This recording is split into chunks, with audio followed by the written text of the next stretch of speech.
life and protect our children. That's number one.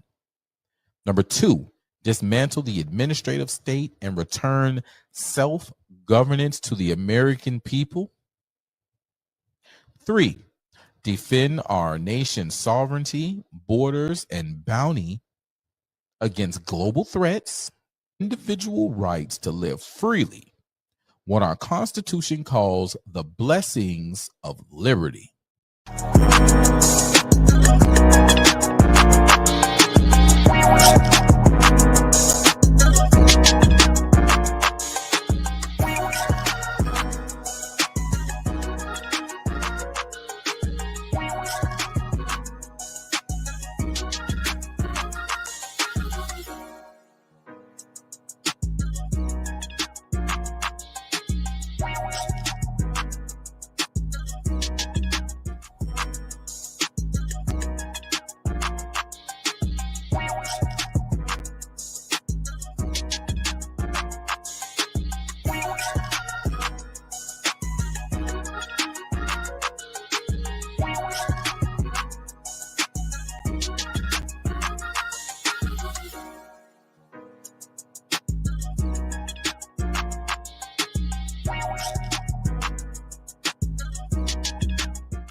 Thank you. Have a seat. And hot damn, what an amazing crowd this is, you guys. I got to be honest. I was going to wear a much nicer jacket, but they put tariffs on my designer.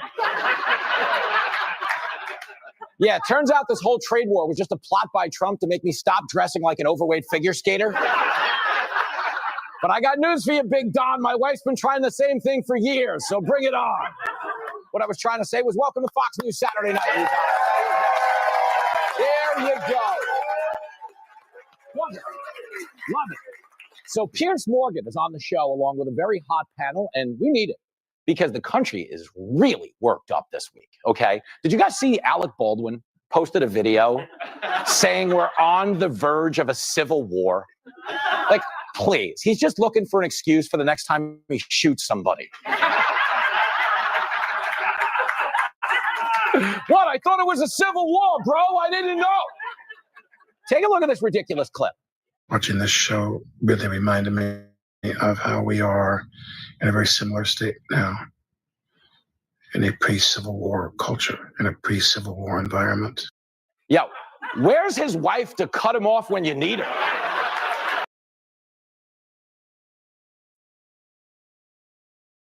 Oh, yeah, it's Rumble on Rumble.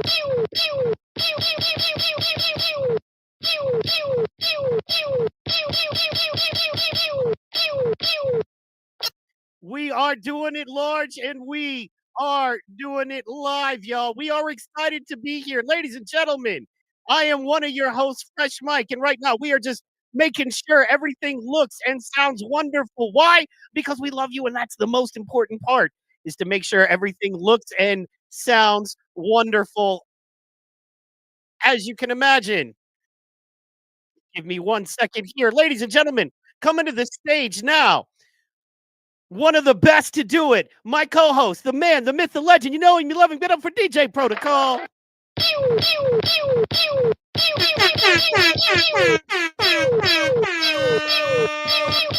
What up, big dog? What's happening? What up, though? Man, I'm tired as fuck. My dog Fuego in the building. What up, Fuego? I see a goon 2023, man. I fucks with the goons, bro. I fucks with the goons. I fucks with the smart goons. Smart goons are the ones. Shouts out to all the smart goons in the building. What's popping, man? Can you hear me? Are you there? Am I in the show? I'm all alone in the show. I don't know where my partner went. There he is. Go, dog. Oh, yeah. We just wanted to give you a second, man. You ain't been on in a while and we missed you. We wanted to give you a minute. We wanted to give you a second. I also wanted to make sure that everything was going well everywhere else because, you know, we just having some fun and things are twitchy a little bit. So, yeah, man. Boom. We are all back. Fuego! We missed you. I know you've been away, but we were worried, man. Fuego, I need an emergency contact number for you, dog, because we don't see you. We get legit. Yeah, man. We don't see you, man. We got to make sure you're good.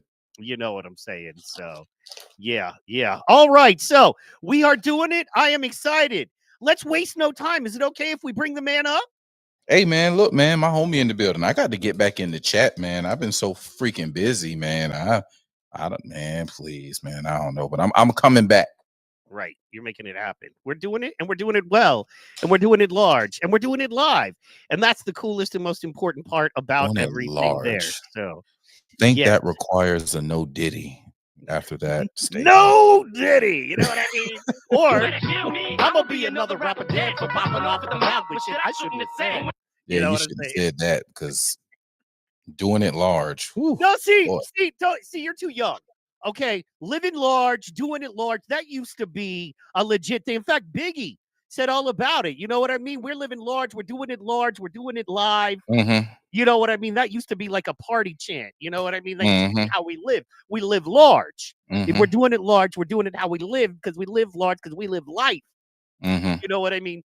Mm-hmm. Also, like another one I was going to say that no one says anymore that I really appreciated back in the day was weak, right?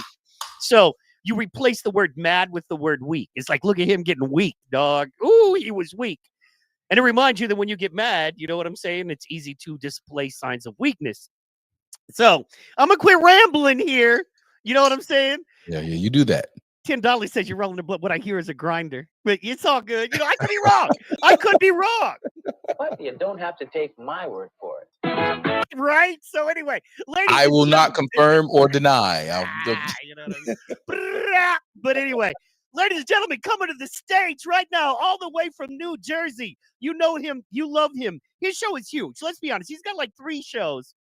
They're all huge. He's huge. Things are large. Things are live with him. Give it up, ladies and gentlemen, from 2 Mics Live in the Brick City podcast, your friend, our friend, Mr. Michael Calderation.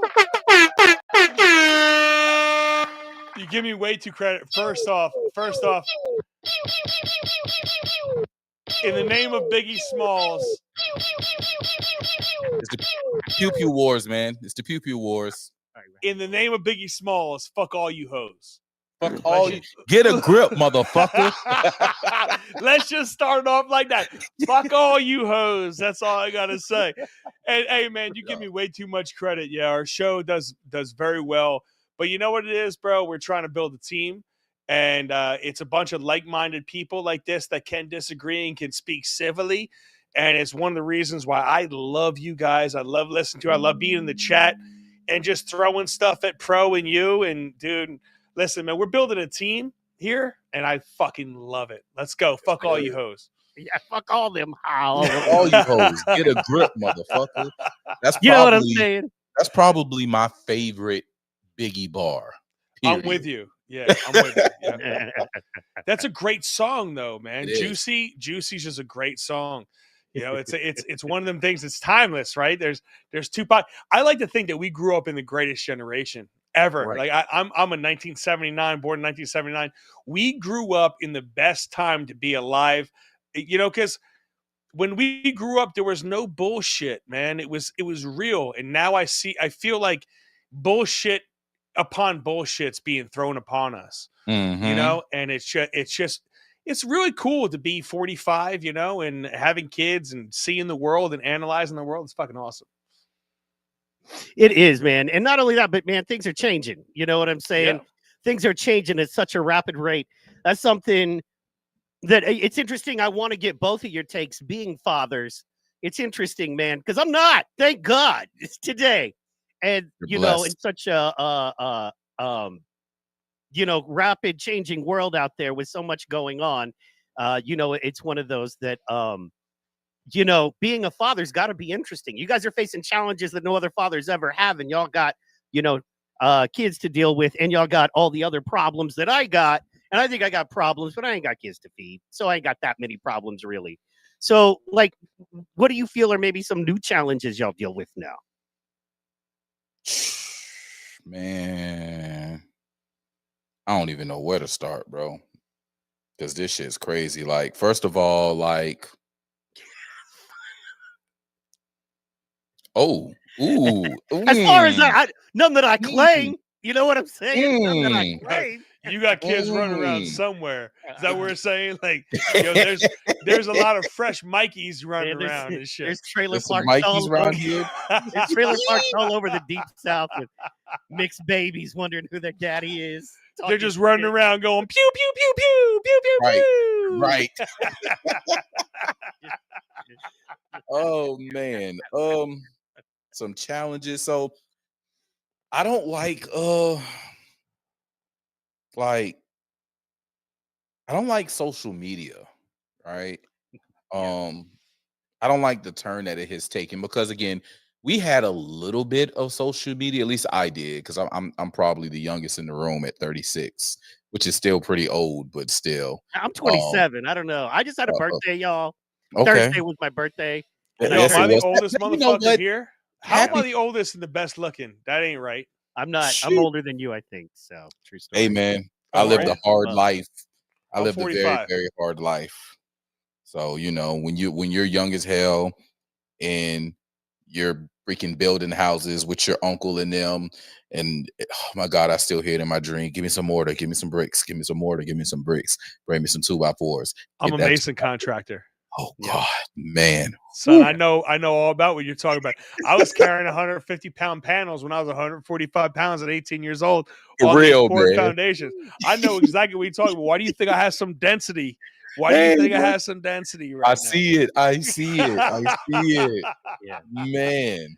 But you're in the Georgia heat, bro. I'm in like the Jersey humidity. It's a different story altogether. Oh my gosh. Yeah, man, it's crazy. It's that Georgia heat, that Georgia humidity. It's just crazy, son. It's just pure crazy. Brief intermission. Hey, look, guys, I swing a big wrench. Fuego, you got a big wrench too.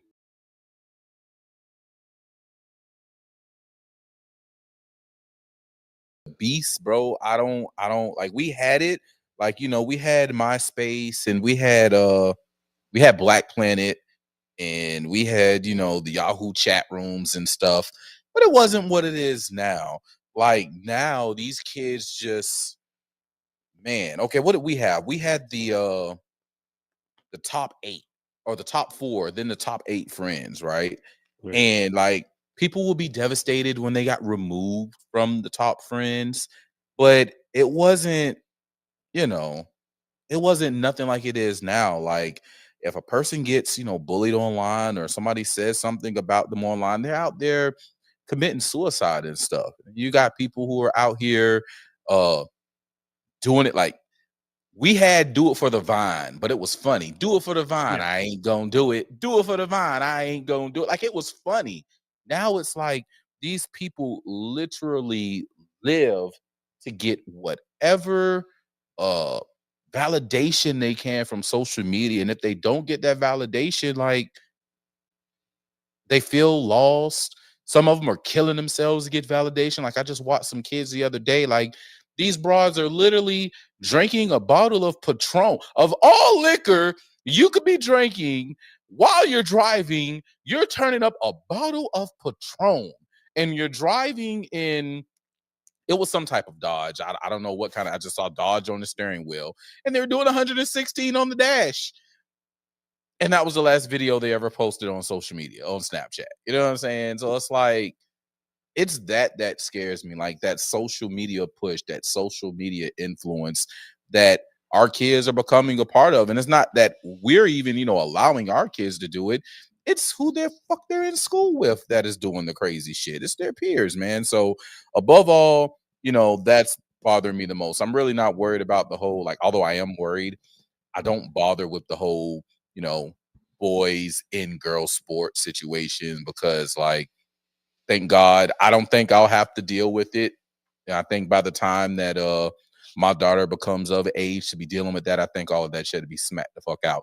Either that or we're going to have aliens in school, so that it really won't matter. Yeah, I see that. Yeah, I don't disagree with that. Real life connections aren't there anymore.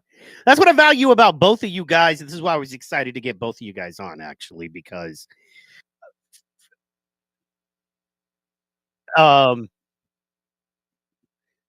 Hold on, I got something weird happening here with my stuff. Wait, how does your So, message?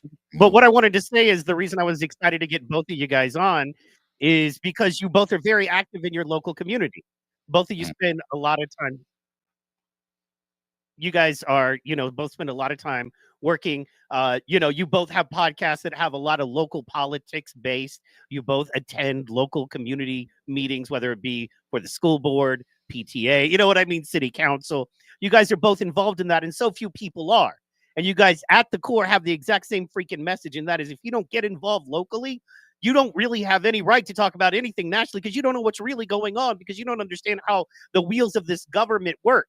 You're kind of a Facebook bitch. Pardon me. But the fact that both of you, come from that and you guys because it's not easy and it doesn't pay you and it doesn't make you famous and it doesn't really help you, on any level other than your community. And you have to make a sacrifice to be involved and do those types of things, man.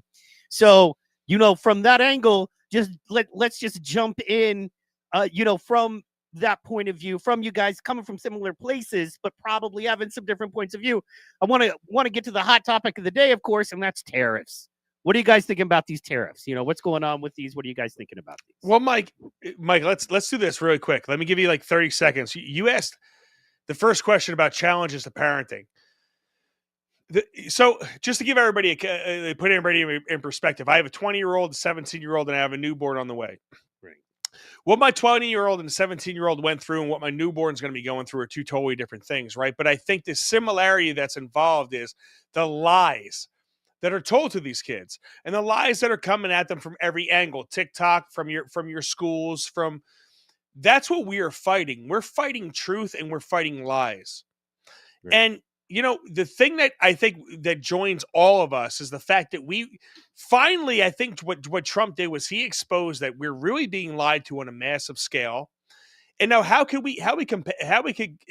combat against that?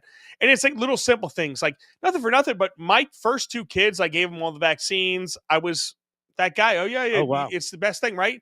And now all of a sudden I'm looking at this going, wait a second. Why am I giving a Hep B shot to a fucking newborn when it is a sexually transmitted or drug-induced vaccine, right? Mm-hmm. Now I'm asking a lot more questions. And there's so many differences that are right now versus 20 years ago. And I love, like, social media can be such a good thing, but it can be such a bad thing at the exact same time. But now the transition into tariffs, I'm going to make a real quick statement and then we can fucking confound about it, right? One of the problems that I hear in politics is this. Everybody that's against tariffs seem to be for taxing American business. Right. And one of the things that I struggle with is I hear, like, why do you want to tax American corporations but not foreign corporations? Because everybody that's against taxing foreign corporations right now are for taxing American corporations. And the reasoning they're using is they're saying, well, you know what? If we tax these people overseas, it's going to reflect and the Americans are just going to pay for it. But we need to tax American businesses and Americans are going to be better off for it. You can't have the same thing going on at the same exact time. Either taxing these people costs us and taxing those people cost us. You feel what I'm saying? We either tax everybody less or we tax the foreign people more. I'm for taxing Americans way less. And if you want access to our incredible market, pay for it. Right. And you know what? There's other countries like Saudi Arabia and all these places, they take their oil revenue and they make it to where they don't have to pay taxes. They don't have any of these bullshit things. They have free healthcare because their system works to where they're using their resources for their people. We're not doing that. And what Doge has exposed is we have so much disgusting waste and abuse by the people that we elect to put there because we think they're doing our best interest, but they're really actors paid to tell us what we want to hear. That's true. Big facts. I absolutely agree. Tariffs. Fuck the other side. You know what I'm saying? If they want to goddamn, if they want to goddamn go and send shit over here, first of all, It's the things that we could be producing here, that we should be producing here, that we're not producing here. That's so This true. should be this is the incentive to, yo, maybe we should go ahead and just build these businesses here in America. We don't have to worry about it anymore. I mean, we got the guy who is Mr. Cut Regulation, right? In his first term, for every new regulation that I put in, I'm gonna cut 2, right? And then it ends up equaling like 2.5, maybe 3 regulations for every new one that he puts in. So yes, cut the regulations, put in something new that's more modern, allow us to build. And that's what bothers me with all of these other countries is we're operating on an infrastructure that came into play during America's Industrial Revolution, right? Right. All these other countries, they're operating on an infrastructure, these up and coming, right? These BRICS nations, they're currently building their infrastructure. They're using 2030 technology in their infrastructure while we're operating on 1910, 1920, maybe a 1940 infrastructure. This is a problem. This is a major problem. We need to bring the shit that we need back home. We need, as my brother shouts out to Royal, man, the best motherfucking steel worker that I know. You know what I'm saying? When I say steel worker, I mean he's got them heating that shit up and molding and bending and doing all kind of dope Oh, he shit. does welding and stuff? Yeah, he does welding and stuff, man. Ah, Yeah. So we I need want to make a steel back guitar. here. So anyway. No, that we need steel made here. We need Yeah. more wood plants here. You know what I'm saying? We need to be manufacturing our medicines. Truly, we need to get away from big pharma medicine, and we need to get back into and being holistic. You know, that was one of my favorite things about Trump's first term is that like the man was very loud spoken and being holistic before he got in office. And then he kind of just quieted it up, and he didn't say it out front, but it was like, yeah, I believe in the right to try. Right to try is where you should be. If you're terminally ill, you should have the right to try. Newsflash, every living person in America is terminally ill because we're all living to die. Like it's the man is the man tells you about loopholes. Yeah, I use the tax loopholes. Yeah, because her people did it. If you don't want me to use it, get rid of the loopholes, right? So he's telling you right on your face how to do it and how to get through it. That's the easiest way to turn us holistic. And now he's just balls out with it. Yeah, I'm going to put out RFK Jr. Yeah, Mr. Holistic. You go ahead and you do your thing. And yeah, man, I think these tariffs, man, get back to the tariffs. The tariffs can get us back to where we need to be if done properly. I got a big ass mosquito. Bitch, you gonna die when you come back down. He just flew just right past my monitor and straight up, like, oh, okay, good. I'm gonna get you. You know what the ignorance is, Pro? What's that? The ignorance is the way everything's framed, right? So let's just take tariffs, for example. Mm-hmm. You have free trade, you have fair trade, but you have China that tariffs us at 35, 45, 55, 65%, depending on what it is, and we tariff them at 2%. But China steals our IP, our intellectual property. Mm-hmm. So what they're able to do is they're able to steal American product. They're able to produce it for a fraction of the price. They're able to ship it over here because our tariffs are so low. And they're able to make incredible amounts of money. We're talking about billions and billions of dollars that Nancy Pelosi herself was saying was costing American jobs. So was Bernie Sanders. So was Barack Obama talking about reciprocal tariffs. Mm-hmm. These people have all said this is costing American jobs. The one person who does anything about it is Donald Trump. But here's the disgusting part that pisses me off about you motherfucking Americans. You're so quick to buy from Amazon. You're so quick to buy from fucking Walmart. But you just, like, let's just take handbags. And I said this on my show. You take a real American company that makes handbags. You won't spend $300 on their handbag. But at the same time, you're going to ask that American company to pay $25, $30 an hour. You should pay a living wage. All these American companies have all these fucking standards on them. But you Americans want cheap shit. So what you do is you go, hey, China, give me slave labor and produce my American product that I really want cheaper. But you don't demand that the Chinese company pay their people a living wage. No, they could pay a slave wage. But Americans want to be on their fucking high horse, and we want to act like we give a shit about people. You don't care about people, because if you cared about people, you wouldn't want cheap shit from China. You wouldn't care about your prices being raised from Walmart, because they used to be about American companies, but now all of a sudden they can get their shit from China and they can sell it to you at a cheap price. You want your garbage. You want to put all the standards and all the regulation and all the burden on American companies, but you don't want to put that burden on these foreign companies. And when somebody finally comes in and does what they say they're going to do, like all the other presidents, Donald Trump actually says, you know what, we're tariffing these people, fuck them. Everyone loses their mind. And it's everyone on the left, because his approval rating actually went up. But what is going to happen is what Vietnam already did, what Canada's already starting to do. They're already starting to back themselves up. They realize that they have been taking advantage of America for a really long time. And finally, we have a president. Let's just put aside the fact that we had a president that didn't even know where he was, that needed neon tape on the floor for 4 years. Let's just take that and shelve it. Now we actually have a president that is starting to try to put America first. And it's amazing the people that used to fight for the same things that Trump did being against it. I've said this from day one, and I'm sorry to be long-winded.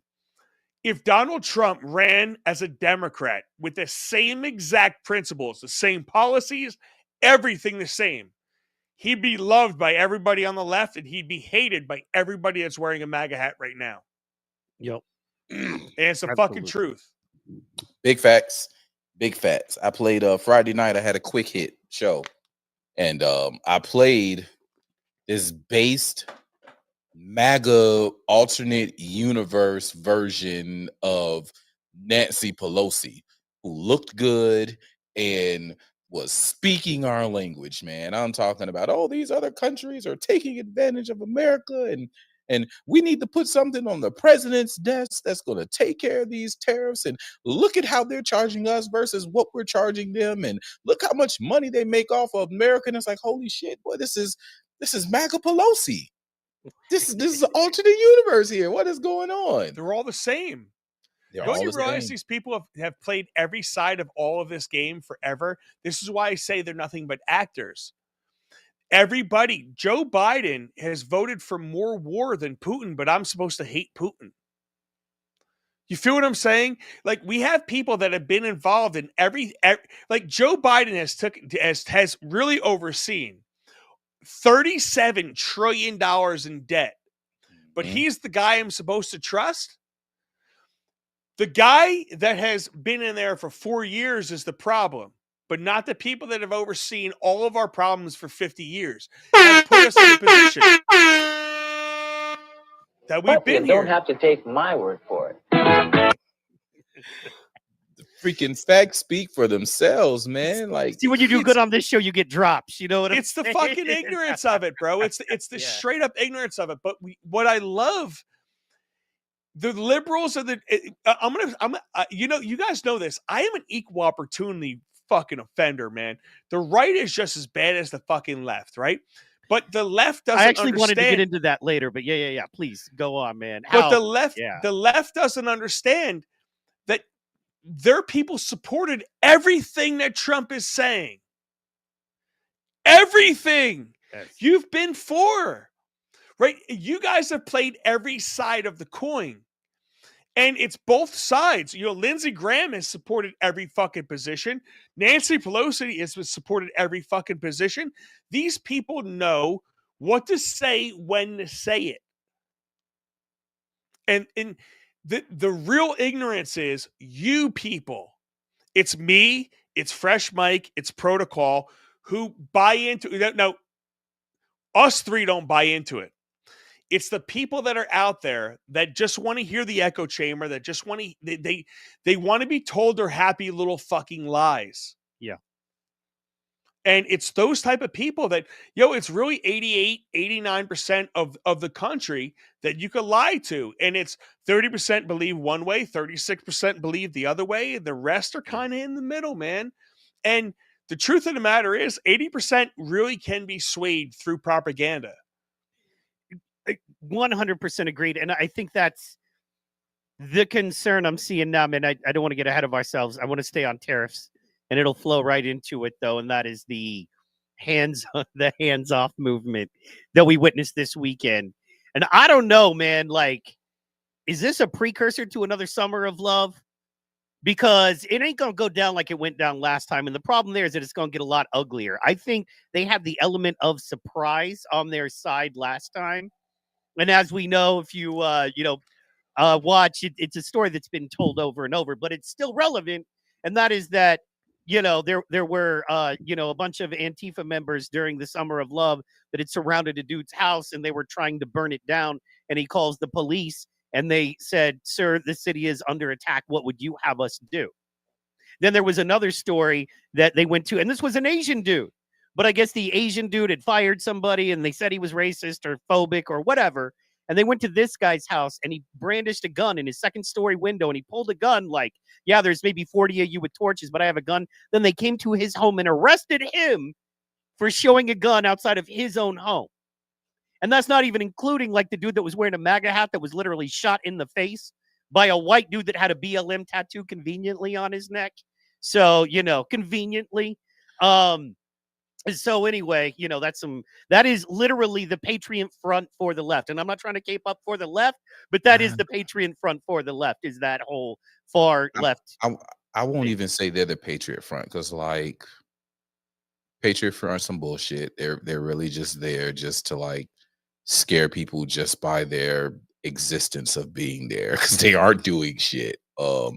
I don't think that Antifa's hurting people for their cause. That's what I was about to say. You see, that's where I'm going, is that at least Antifa is really willing to like go there and do something. Like, I don't see a worse Summer of Love. And here's why I say I don't see a worse Summer of Love.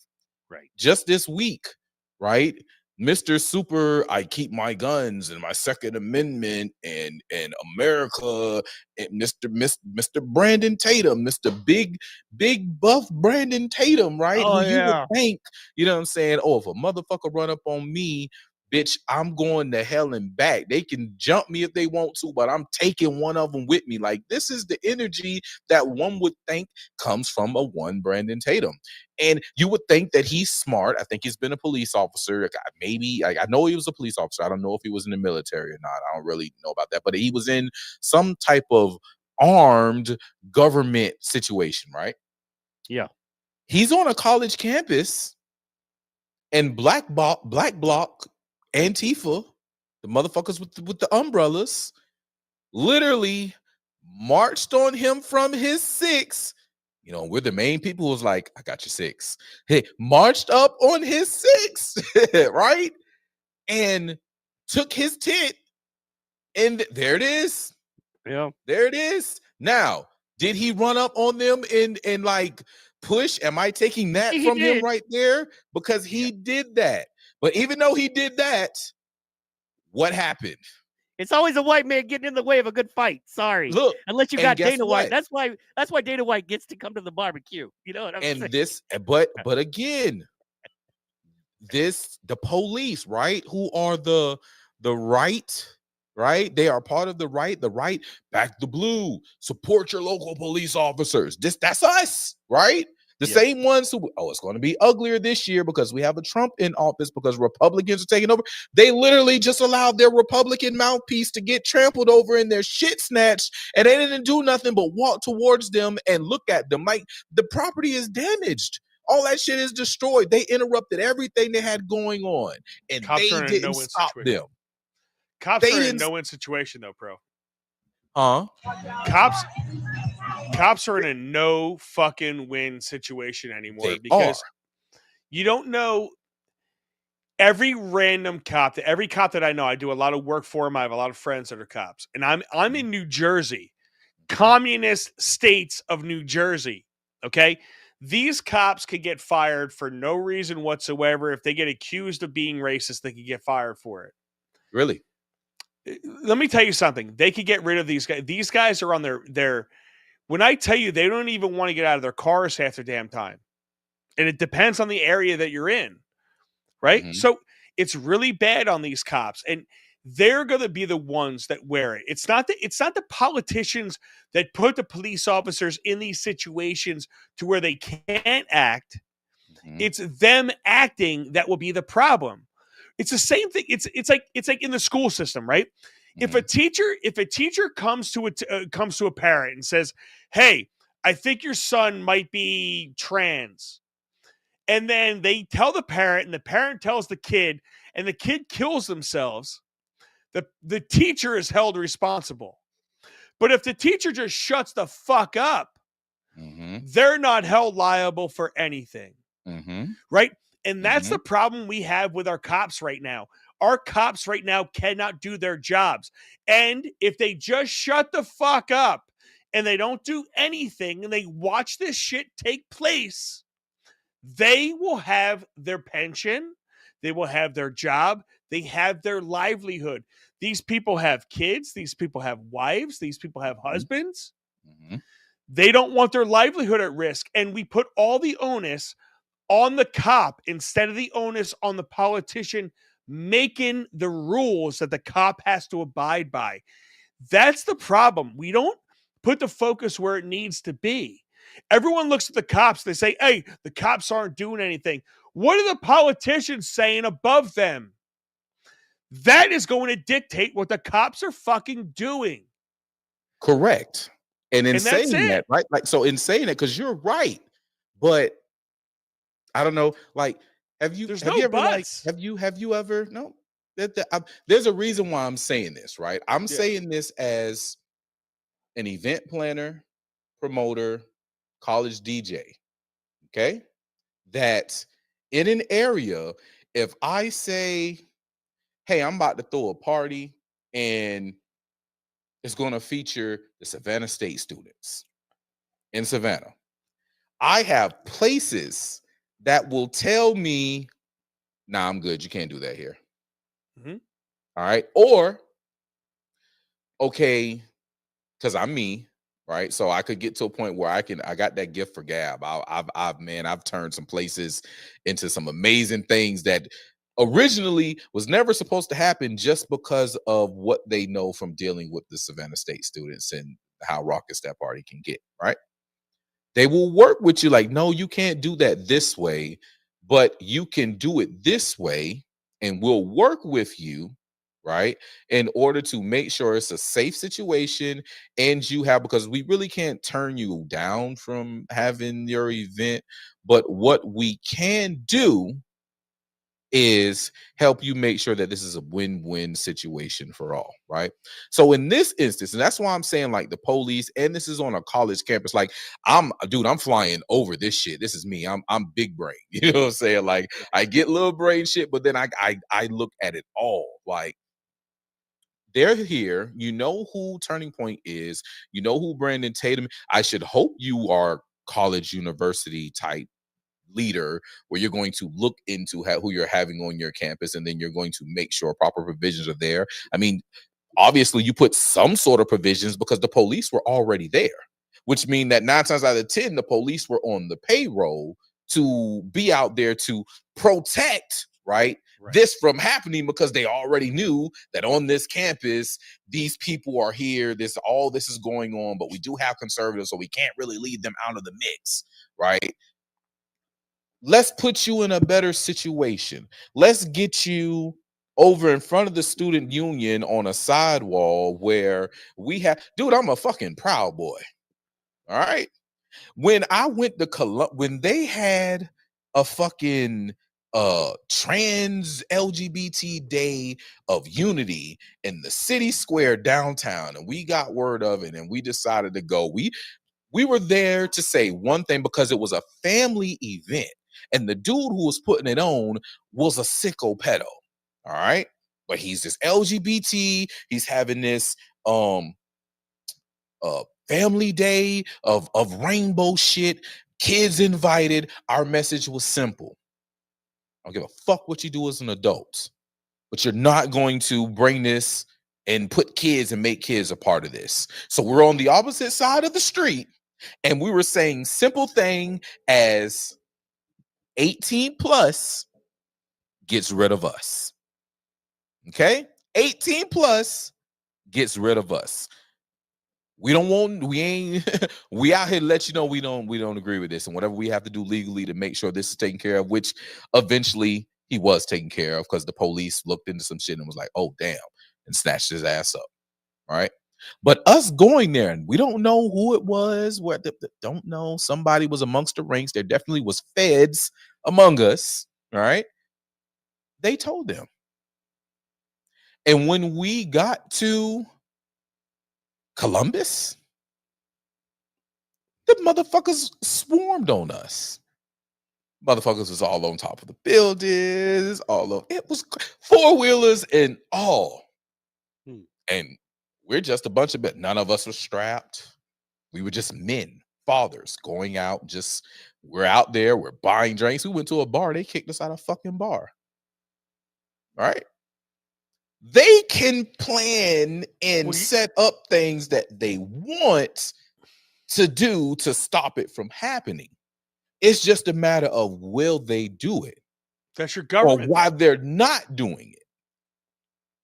Yeah. You know, and that's what bothered me about it. I don't think we're going to have a harder one. I don't think we're going to have a bigger resistance, right? Because majority of them, again, as you were saying about the cops not wanting to do those jobs, those people are leaving the force, which is opening up the door for all of their people to join the force, right? One major thing that I say in Savannah, like, oh, we don't have a good police interrelations with the community. These people are retired military, They're not from Savannah. They're getting on the police force. Okay, well then go join the police force. If you actually go and join and put yourself, because they're under, not only do they have positions for you to fill, they have please, they need more. They don't even have the basic number to take care of the city. So get on the force. Bro, people are the problem. People are the problem. No matter what. So in my area, insurance rates are going up. Car insurance rates are going up. You want to know why? Because people drive like shit. People are the problem. No matter how you want to look at it, we bring all this shit on ourselves. That's true. So you want to talk about getting involved and all this stuff? How about just stop? How about live the way you actually want to live? How about make yourself the best version of yourself that you possibly be? Everyone wants to talk about these grandiose fucking problems. Every single one of our problems are solved if you get your shit together. Not me, not Fresh Mike, not Protocol. You, motherfucker, get your shit together. You know why? Because if you get your shit together and I have my shit together and Fresh Mike has his shit together and Protocol has his shit together, the world gets better. But what happens is it's not what's going on. We want everybody else. We want to make excuses for everybody else. We want everybody else to solve our problems for us. We want the schools to raise our kids. We want YouTube to raise our fucking kids. And we're in a situation here now where we live, where it's like, when the hell are parents going to get involved in a real way to make a big difference in what we're doing, right? Because we have so many things on this planet, bro, that are just dividing us. And where everyone's so full of shit. It drives me fucking crazy. From race to politics to everything. It's all fucking religion. It's all belief. And it bothers the shit out of me. And it keeps people like me and you and everybody else, it keeps us fighting each other while these people up top, and they know how to manipulate human beings. Controlling humans has been the most original thing from the planet. Every religion on the planet has been controlling people. Hey, man, hold up. I'm on your bumper. Man, my man is on a bumper, bro. I'm just saying. It's all about They were motherfucking like, control. Mike. But Mike said, I'm gonna come. I'm great at sex, bro. I come every time. But I'm being serious, right? It's like, dude, we're in a situation where everything is a fucking lie and everybody's believing in lies. And it's one of these things that it really bothers me, right? Because no matter what it is, from left to right, to black to white, to trans or this, we're operating in a world where we're on polar opposites. And when you have polar opposites, they cannot get along. Mm-hmm. Democrats and Republicans are completely left and right. It's not left and right. The majority of us are right the fuck here. Right? I always say race is a bullshit construct because we're all right the fuck here. Me, you, we're all the same people. 99% of us are the same people. We're trying to do the same exact things. But you know what happens is they're able to label us, and they're able to make us believe in labels that we don't even fucking understand. Right? I ask everybody all the time. I go like this when it comes to race, because race fucking pisses me off. And I love you, Pro, and I listen to you guys all the time, and you see me commenting, right? But race is one of these things where it's a social construct where people don't even understand what they identify as.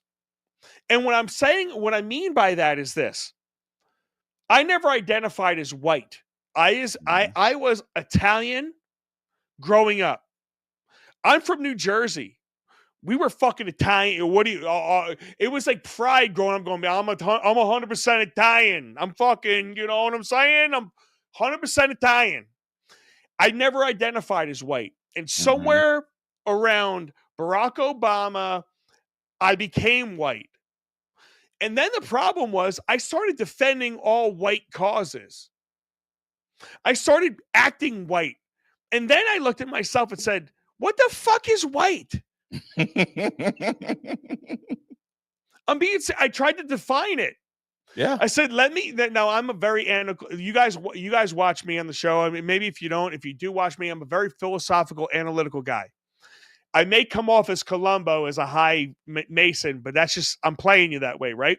But I'm freaking philosophical over here. I try to operationally define things. And then I said, can I operationally define it? Operational definition is a very specific definition. I said, can I define what white is and what white culture is? Mm-hmm. And I couldn't do it because, when you look at what is defined white, you have Italian, you have German, you have Irish, you have Scottish, you have are you telling me that every single person that's deemed white is exactly the same with the exact same culture? No. Nope. And then I go, okay, so can I define black? And I couldn't do it without all the racial stereotypes, watermelon and fucking grape juice. But you know what I'm saying? So earlier you mentioned, right? We got people's religions, the government, everybody who's been moving to control people and this social construct, right? We all know, like, I'm so glad you say that. I only use the terms black because that's what they have, at least in my area. I'm from a Jim Crow area, you know what I'm saying? Like, to where it was literally like you was black. They erased in the ethnicity, right? And what you mentioned was a nationality and an ethnicity, right? And being Italian. That's a whole, the actual subset, you know what I'm saying? Yeah. Italian's black, by the way. It is. Like, can I be honest with you? I don't know how we were gifted fucking whiteness, but I'm gonna tell you a true story really quick, Pro. I went to my wife started a new job. We got invited to a celebration of a 1-year anniversary of a wedding, and it was one of her black friends. And I use these in quotations because I don't believe it. We walk in. One thing we know over here, right? When you're saying, like, you're with us, so when you say it, it's not in the right wing grifter spear. It's go ahead. Bro. I walk into this. Truly hate black people. It's fine. I walk into this party, right? And when I tell you, my wife is a beautiful, beautiful blonde woman, just fucking smoking hot. but she stood out like an iPhone fucking flashlight. I mean, let's face facts. She was glowing. And it was funny because all of Teresa's aunts and uncles, it was their job to get my wife on the dance floor. They had to do it, right? But they thought I was like Puerto Rican or some shit because you know the percolator? Yeah. I can Oh, fucking man. dance. So the percolator comes on. I said, hey, can I still do the percolator? So I start, it's time for the percolator. It's time for the percolator. And I start fucking ripping out the percolator. They didn't even think I was white because they thought I was Puerto Rican. Italian could be Mexican. My wife thought Italian was black and Mexican mix because she's from fucking North Carolina. She don't know nothing. Right. But you feel what I'm saying? Like, so when I was at this party, I felt more at home there than I did 2 weeks earlier when I went to my wife's friend's 40th birthday party, and it was all like uptight white motherfuckers. You know what I'm saying? And once again, white. Right. And it was the people where it was like the percolator was 100% not played. And I'm a percolator. I'm a percolator. So what am I? What am I? Like, and that's what bothers me about about all of this, man. We are so much the same. We are so similar. But what they want to do is they want to paint us in corners. They want you being black and they want me being white. And can you do me a favor, Pro? Can I ask you a very serious question? What's up, Can I ask you? I've asked so many people this question. What the fuck is black and what is black culture? I'm not sure it's a question that could be answered, and I'm not expecting you to answer it. Yeah, it's not one of those let me there we go. I don't want to put you on the spot, but it's one of these things where it's like, you know what my problem is people that are identifying as white don't even know what white is. And people that are identifying as black do not even know what black is. The country did it to us. They gave yes. it to us. This came in the census, right? And it happened for reasons, you know what I mean? But first of all, like, first thing they did was they took an extreme obvious by eyesight, right? We know raised up in, we learned our colors. We learned what black is. We learned what white is. We learned what red is. We learned what blue is. We learned what yellow is. We learned what green is. We learned what orange is, purple, brown, so forth, so on, right? So they're like, all right, well, anything that's absent of darkness, we're going to call it white. And anything with extreme darkness, we're going to call it black, right? But what was the connotations behind it? So now that we can go the people that created the white and the black, white was correct, black was wrong. Can we agree on that? Yeah, definitely agree. Agree. That's just like white is the light, black is the darkness. You know what I'm saying? Like, so one of the things that bothers me, Pro, and maybe I ask a lot of people this question, and I'm gonna come off like fucking such an asshole asking this, but it's the truth. And I'm a person that asks very true questions. Why do black people identify as something that was given to them by white racists?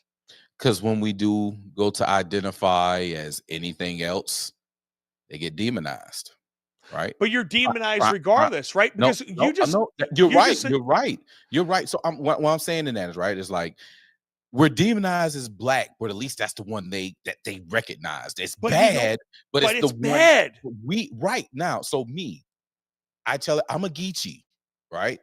I'm a Geechee from Savannah, Georgia. I'm the Geechee conservative, right? I eat the fuck out some rice. It's fish fry these around this piece. You know what I'm saying? We eat collard greens. We grow like I'm a Geechee. That's who I am, right?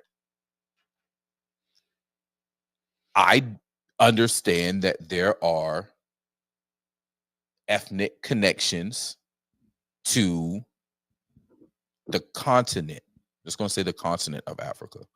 There are different things that we do that are from just the different areas, because we had a lot of people who were on the eastern seaboard, which is opposite of Africa. So if they travel over here, whether they travel through the slave ship or they traveled on the ships on their own or whatever, they came from that way, you know. So there's a whole mixture of that. A lot of us practice Kwanzaa, right? Just so, even though it's a younger thing, right? It was started in the 60s, but it was still connections and lineage and links back to Africa. We know that. Mhm.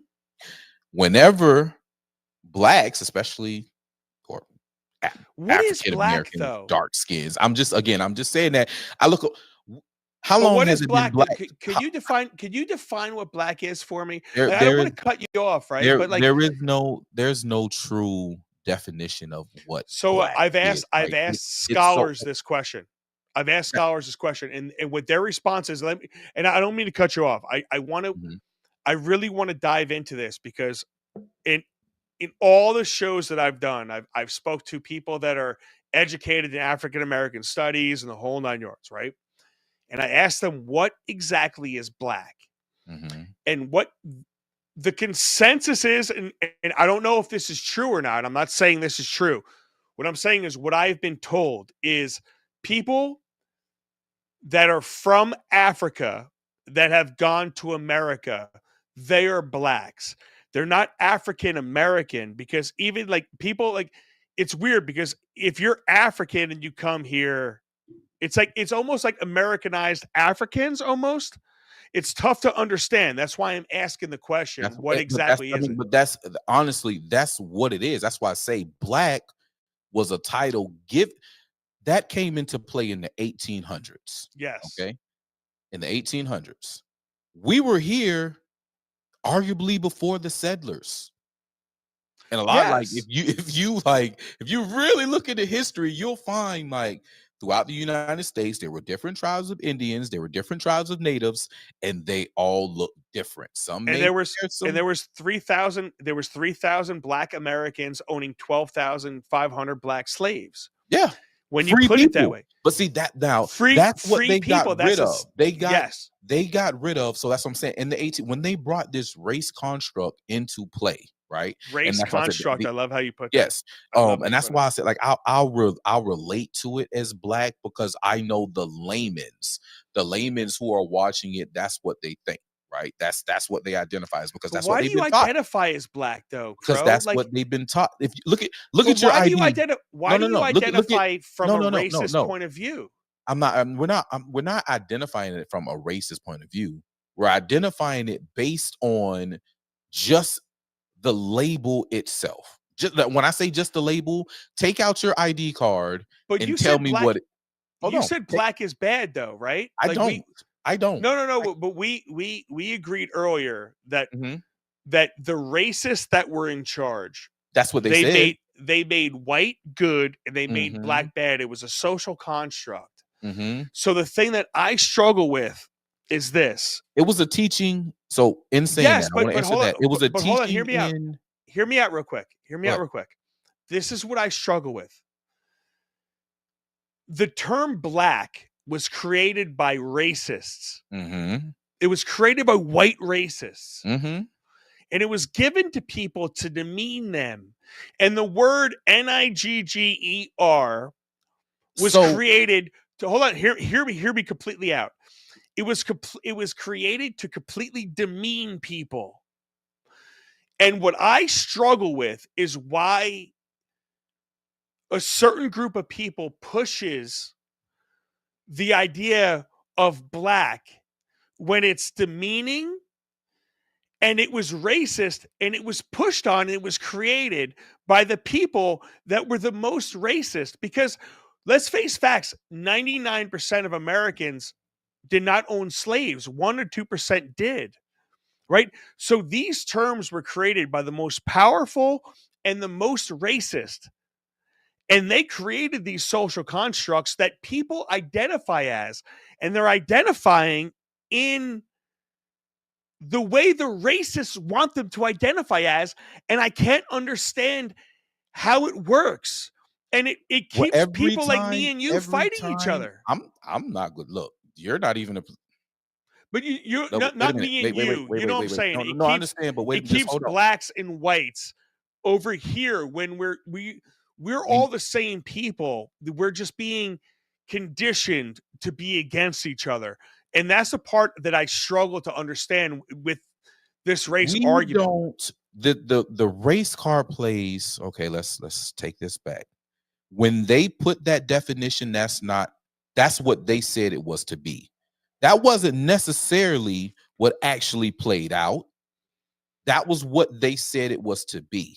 And either people fell into the trap of believing that's what it was to be, or they just lived on. And then people will be like, oh shit, that's really just some bullshit. All right. So again, I see if naked eye, just because of the teachings, right? Water is wet, fire is hot, red is red, black is black, blue is blue because of the teachings. This is what I see as far as just the basic 1 + 1 is 2, and you can't tell me nothing else is what it is, right? But now telling me, oh, black is evil, black is bad, black people are this. Well, to me, that is you telling me 1 + 1 is 5. But When isn't that my what you're teaching? actualities and truth is that no, these are good. Case in point, during the same time that white is good, black is bad, black people are evil, the same time this race shit was put into play, you still had white parents, white mothers who birthed child, who had a black nanny who their white child was sucking on that black woman's nipple. You feel me? So I even do. though they said and they were telling them that black is bad, this, that, and the third, these people lived and learned, wait a minute. No, that's not necessarily true, right? You had a lot of slave owners. I'm from the South, so I can say that the slave owners weren't all evil slave owners cracking whips, having forced, horrible, laborious conditions, right? You had slave owners just because of the laws and the construct of what was happening. And there were some people who were buying into the evil, negative connotations. So then in turn, they were out here killing black folk, hanging black folk, XYZ, just saying the black folk as of what they had as laws and how they were living at the time, Bro, to where you had owners, hold on, who would actually, I'm going to purchase you and put you in slavery, but you're not actually a slave. You're a family member. I'm just doing this to protect you because of the laws that are on the books and the way that people are acting and the way that people are moving. That's why in a lot of places, like you're Italian, you're from the New Jersey, New York area, right? So I'm sure that, well, I don't know. I'm sure I can only guess that there was a lot of mix, because you already told me, like, hey, look, we're black. We got some kind of like so there was some I got mixing of flavor, bro. I got culture. fucking flavor. You see the color I Right. got? You know what I'm I'm saying? sexy You as had a motherfucker. friends. You had people, you know what I'm saying, from the melanated side of the world, right? The deeper melanated, the why African is it? descendant people, right, who were your friends, and y'all didn't live in the construct or the belief of what was America, that, oh yeah, well, if you're black, and again, we only say that because 2020, I did the census, okay? I was actually a census taker. I walked door to door taking census from people, and we had to ask the question of the census, hey, are you white? Are you black? Are you That's the fucking problem. that's what I'm Bro, saying. But that's the now, fucking problem. bro, Because no one because knows who they're the fuck doing white or that, black is. so now, let me- because no, now, but when you went now, I will say, once you asked, are you white? Are you black? Are you non-white Mexican? Right? When you checked off those first ones, then it went into, are you Italian? Are you Swedish? Are you, like, you had this whole list. And again, But it's black is because one thing. no, it's not. Black That's is what, one. not, Yeah, no, it is. no, no, Because no, now listen, you have listen. people that are from the Dominican Republic that are black. You have people that are from fucking That's what Haiti that are I'm black. saying. When it got Black to the, encompasses when it got a to whole in the fucking thing, bro. census, no, in the census, just like white, when it asked, are you Swedish? Are you this? Are you that? It was the same thing over again. And I it's had all to, bad.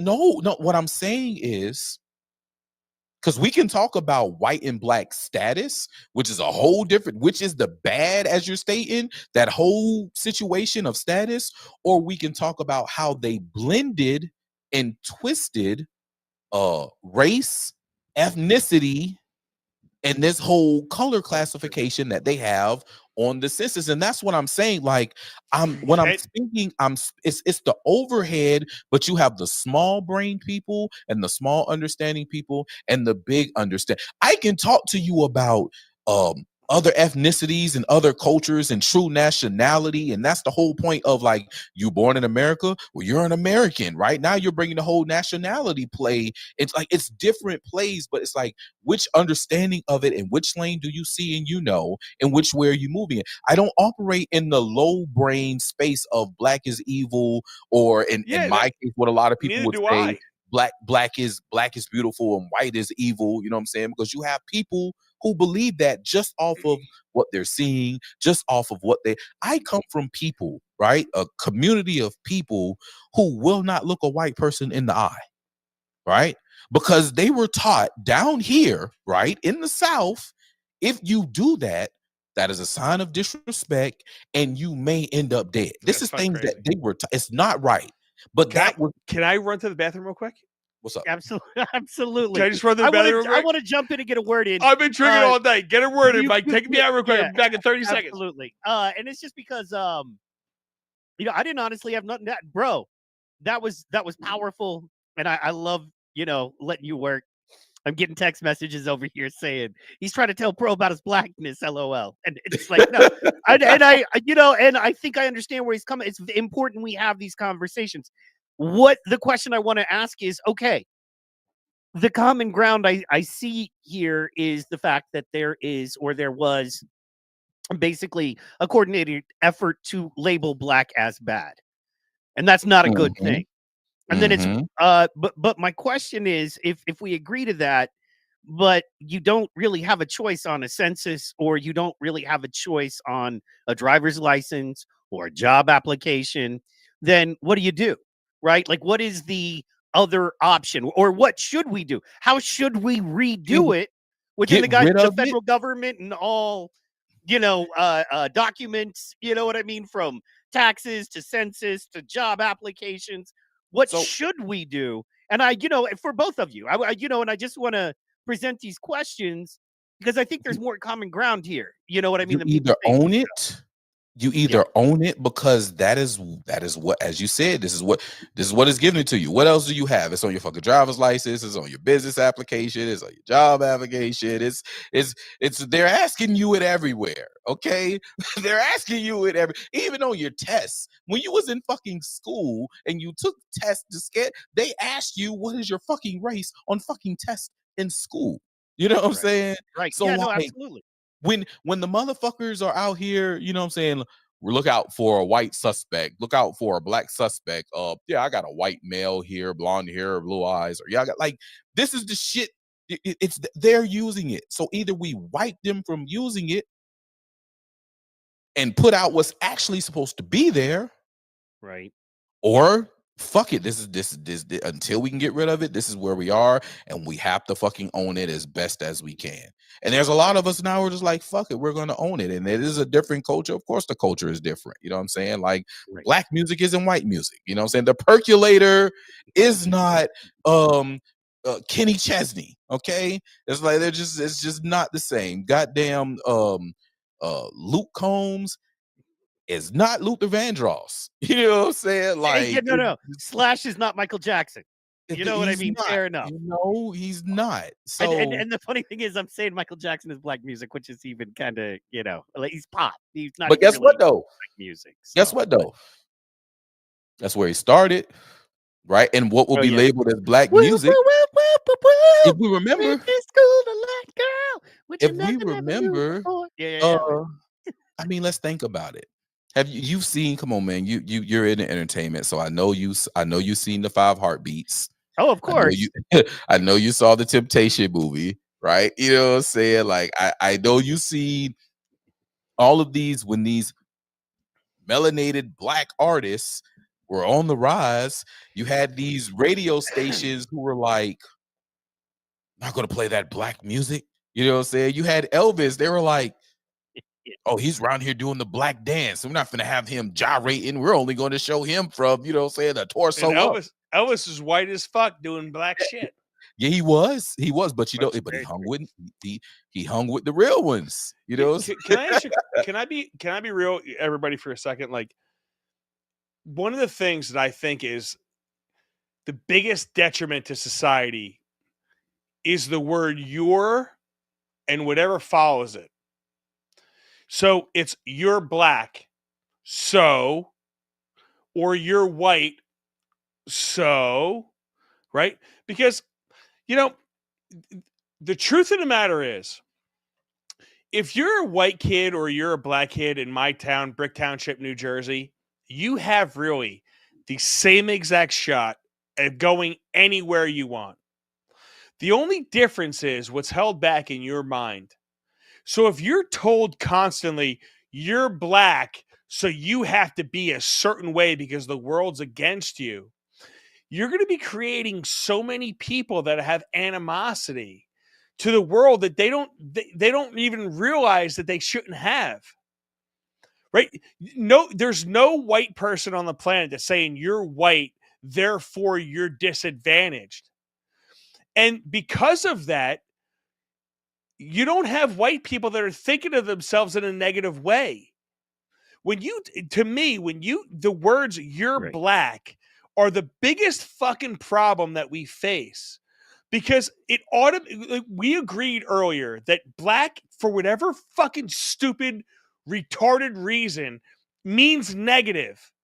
And it means negative, and it was designed that way by racists. Right? And now we have people that are identifying that are calling themselves that. Every time the N word is uttered in any form, it's a negative connotation. It's all negative. It means nothing but negative shit. There's no other way you could frame the N word, whether you end it with an A or end it with an R, that means positive things. So it troubles me when people identify as negative. And in doing so, it creates a group of people like me, that when you label me, when you force, you're white, you're fucking white, fucking believe it, you're fucking white. And I don't know what white even means, but I know it's better than black. You're creating people that are better than other people. so And when Well, I you mean, do not that, to- words. I would say it's not the word itself. I see where you're going, but I just want to I want to add a little bit more seasoning so you'll understand, right? add it, 'cause I'm trying to what understand. you're saying, I just want to make sure it's not the words, right? It's the actions. Somebody may tell someone that, and they never experience it, and then they're going to be like, "Wait a minute, I don't know, they lied to me." It's But the meaning behind it, pro. no, It's the I'm meaning just behind it. That's all I'm saying. The it's meaning like behind black and white. the They meaning doesn't. formulate the meaning behind it, and people believe in the meaning behind it. And we shouldn't be believing in the meaning behind it, because black and white are the same exact thing. There's nobody black, there's nobody white. We want to formulate teams. We're part of a tribe. This is part of something I call toxic tribalism, where you have to be a part of a team. And because you're a part of that team, you will make excuses for that team, and No one defend that team. It's the same thing I did is. when white was thrusted on me. Right? I Mhm. became white, and then I defended whiteness, and I didn't even know what the fuck I was defending.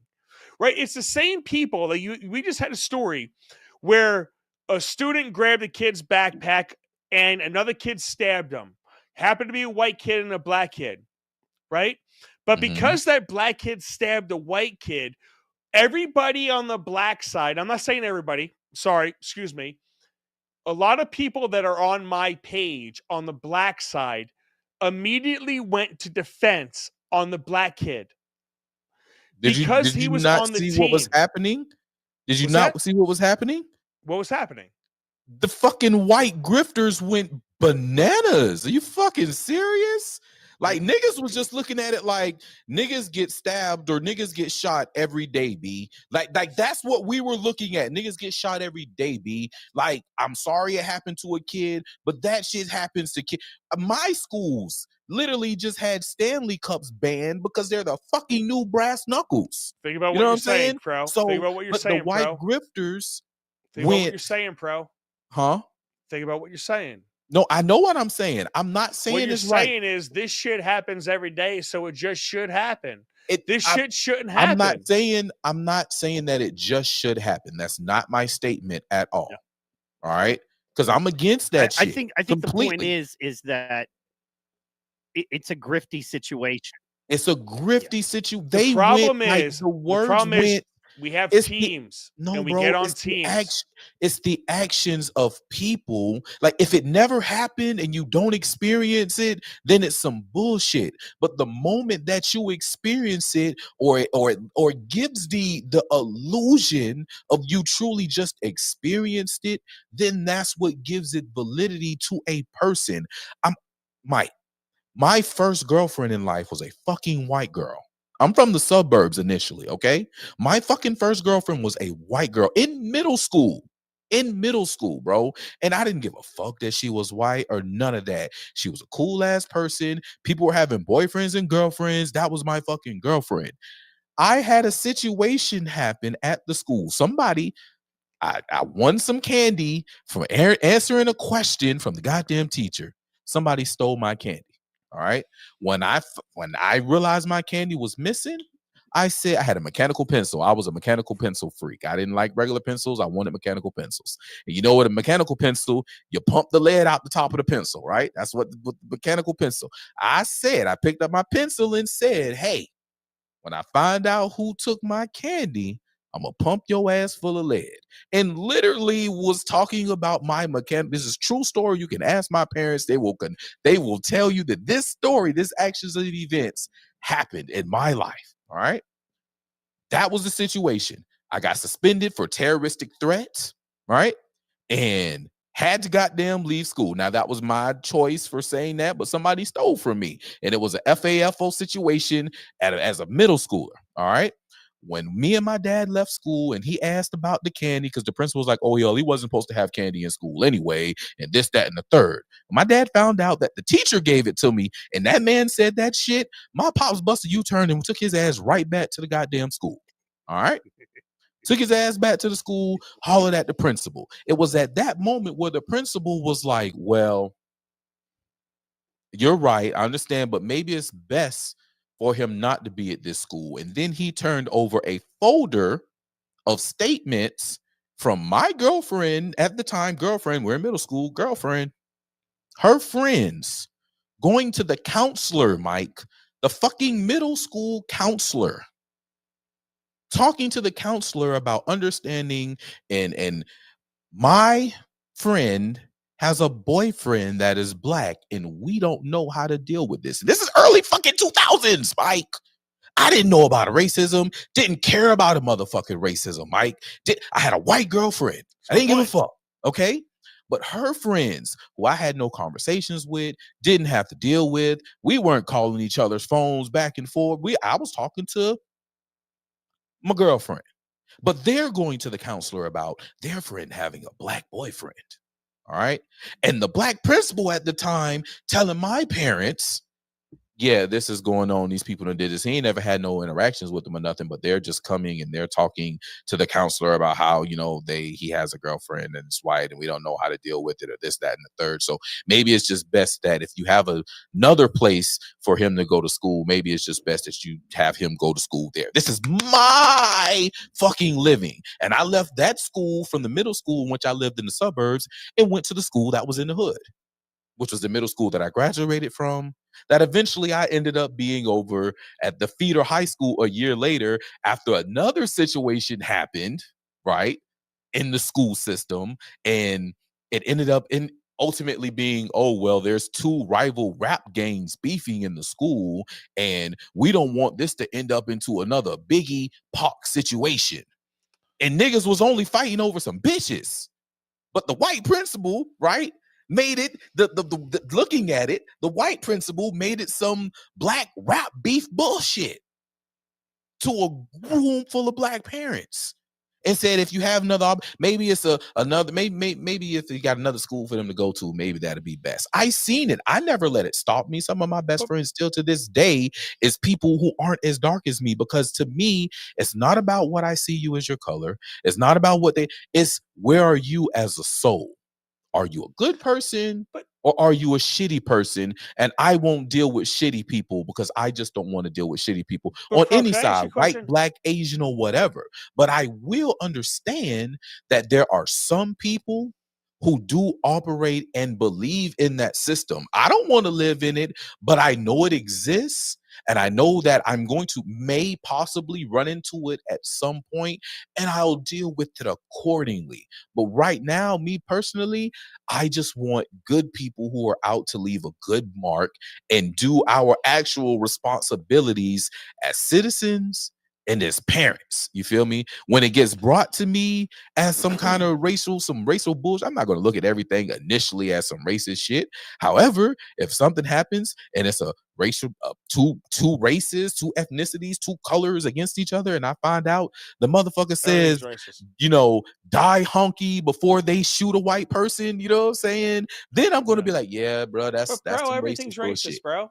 Everything's fucking racist. Everything's fucking racist. Everything is the disgusting part about this whole thing is when you watch the situation happen where you had a black kid bring a knife to a fucking to a school event and stab a kid in the heart. That's wrong. What you immediately that's exactly what happened. Mm-hmm. I know, that's what I'm saying. No. I'm saying that is wrong. I'm not saying that is something that should be. Yeah. Sorry, my bad. But what you watched happen was this. If you were on the black team, you immediately said, oh, well, the kid grabbed his backpack, and you immediately made excuses for why the kid stabbed him.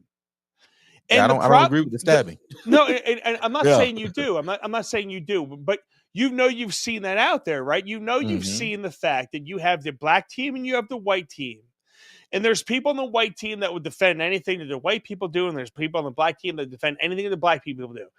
And what I'm saying is your teams are horseshit because we're all the same people. But what you're watching is when a kid stabs another kid in the chest, there's ways you could report it. If it was just teen stabs teen in the chest, you think of it one way, right? But if it was a white kid stabbing a black kid, it would have been racist white kid stabs black kid in the chest, and you thought about it the entire in a totally different fucking way. But the way it was responded here was, yeah, a kid got stabbed at a high school football game, and because it was a black kid stabbing a white kid, it doesn't fit any narrative. The news doesn't play it. It's not on 24/7 nationwide news, and the reason why something like this should be on the news because. You know what? Whether it's black on black crime or white on black crime or black on white crime or white on black crime, can we just all admit that we have a serious violence problem? And no matter what it is, no matter what color you are, if you're a fucking human being, you're pissed. And for whatever reason, you're pissed off. And we have a lot of violent humans that are on this planet. Why can't we address that? Stop looking at it as black and white because you know what we're doing? We're creating a lot of animosity between people that don't need to be there. We are all the fucking same. How about we start respecting each other for being the same and addressing the problem? And we definitely have a violence problem. We have a mental health problem, but nobody wants to talk about it. I think it's because, America's just a violent place, man. Like they could, like it is. It was. I don't it was think a it social. is. No. What I'm saying. What I'm saying really is not, bro. We're very fucking safe. It's pockets of violence. I'm not talking about where we live. America is a violent place. The corporation, the same people who started the race separations, right? They again, that is a, you don't see that as a violent situation. White is good, black is evil, and anything in between should be a fight. That is evil. And they're the one, and though why? no. We're Why talking do about people race. believe in evil though? You identify in evil. If you identify as black, didn't. what you're saying is you identify as evil. I'm not saying that. That's not what I'm saying. No, I'm not there. But it kind of is, bro. Right? Like what I'm That's saying not is, what I'm not. if you identify as black and you admit that black has bad connotations to it given to you by white racists. Water. Why would you want to identify that way? Should I never drink water because people drown in water? No, you should identify as an American human being. Not a color. Because color is a spectrum and it's horseshit.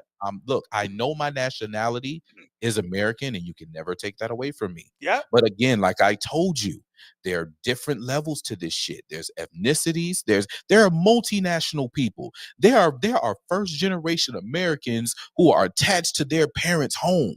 That's multinationality homes right there. Does black mean good? It's different. Yes. Celebrate that then. Why isn't that celebrated? Who doesn't? I agree with you. I grew up loving black people. This is the crazy part about this, bro. I love Michael Jordan. I love Barry Sanders. I love fucking Fresh Prince of Bel-Air. Nobody is saying that it isn't celebrated. We do it celebrate isn't though. It's not. Yes, it the is. protocol. It's look, not. You got to look. It's not. You need to come around more. Maybe you should add me on Facebook.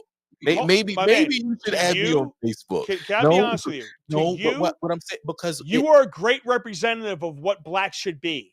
But again, and what humans should be. Sorry, what humans should be. You're a great representative. Listen, stop for a second. Stop for a second, bro.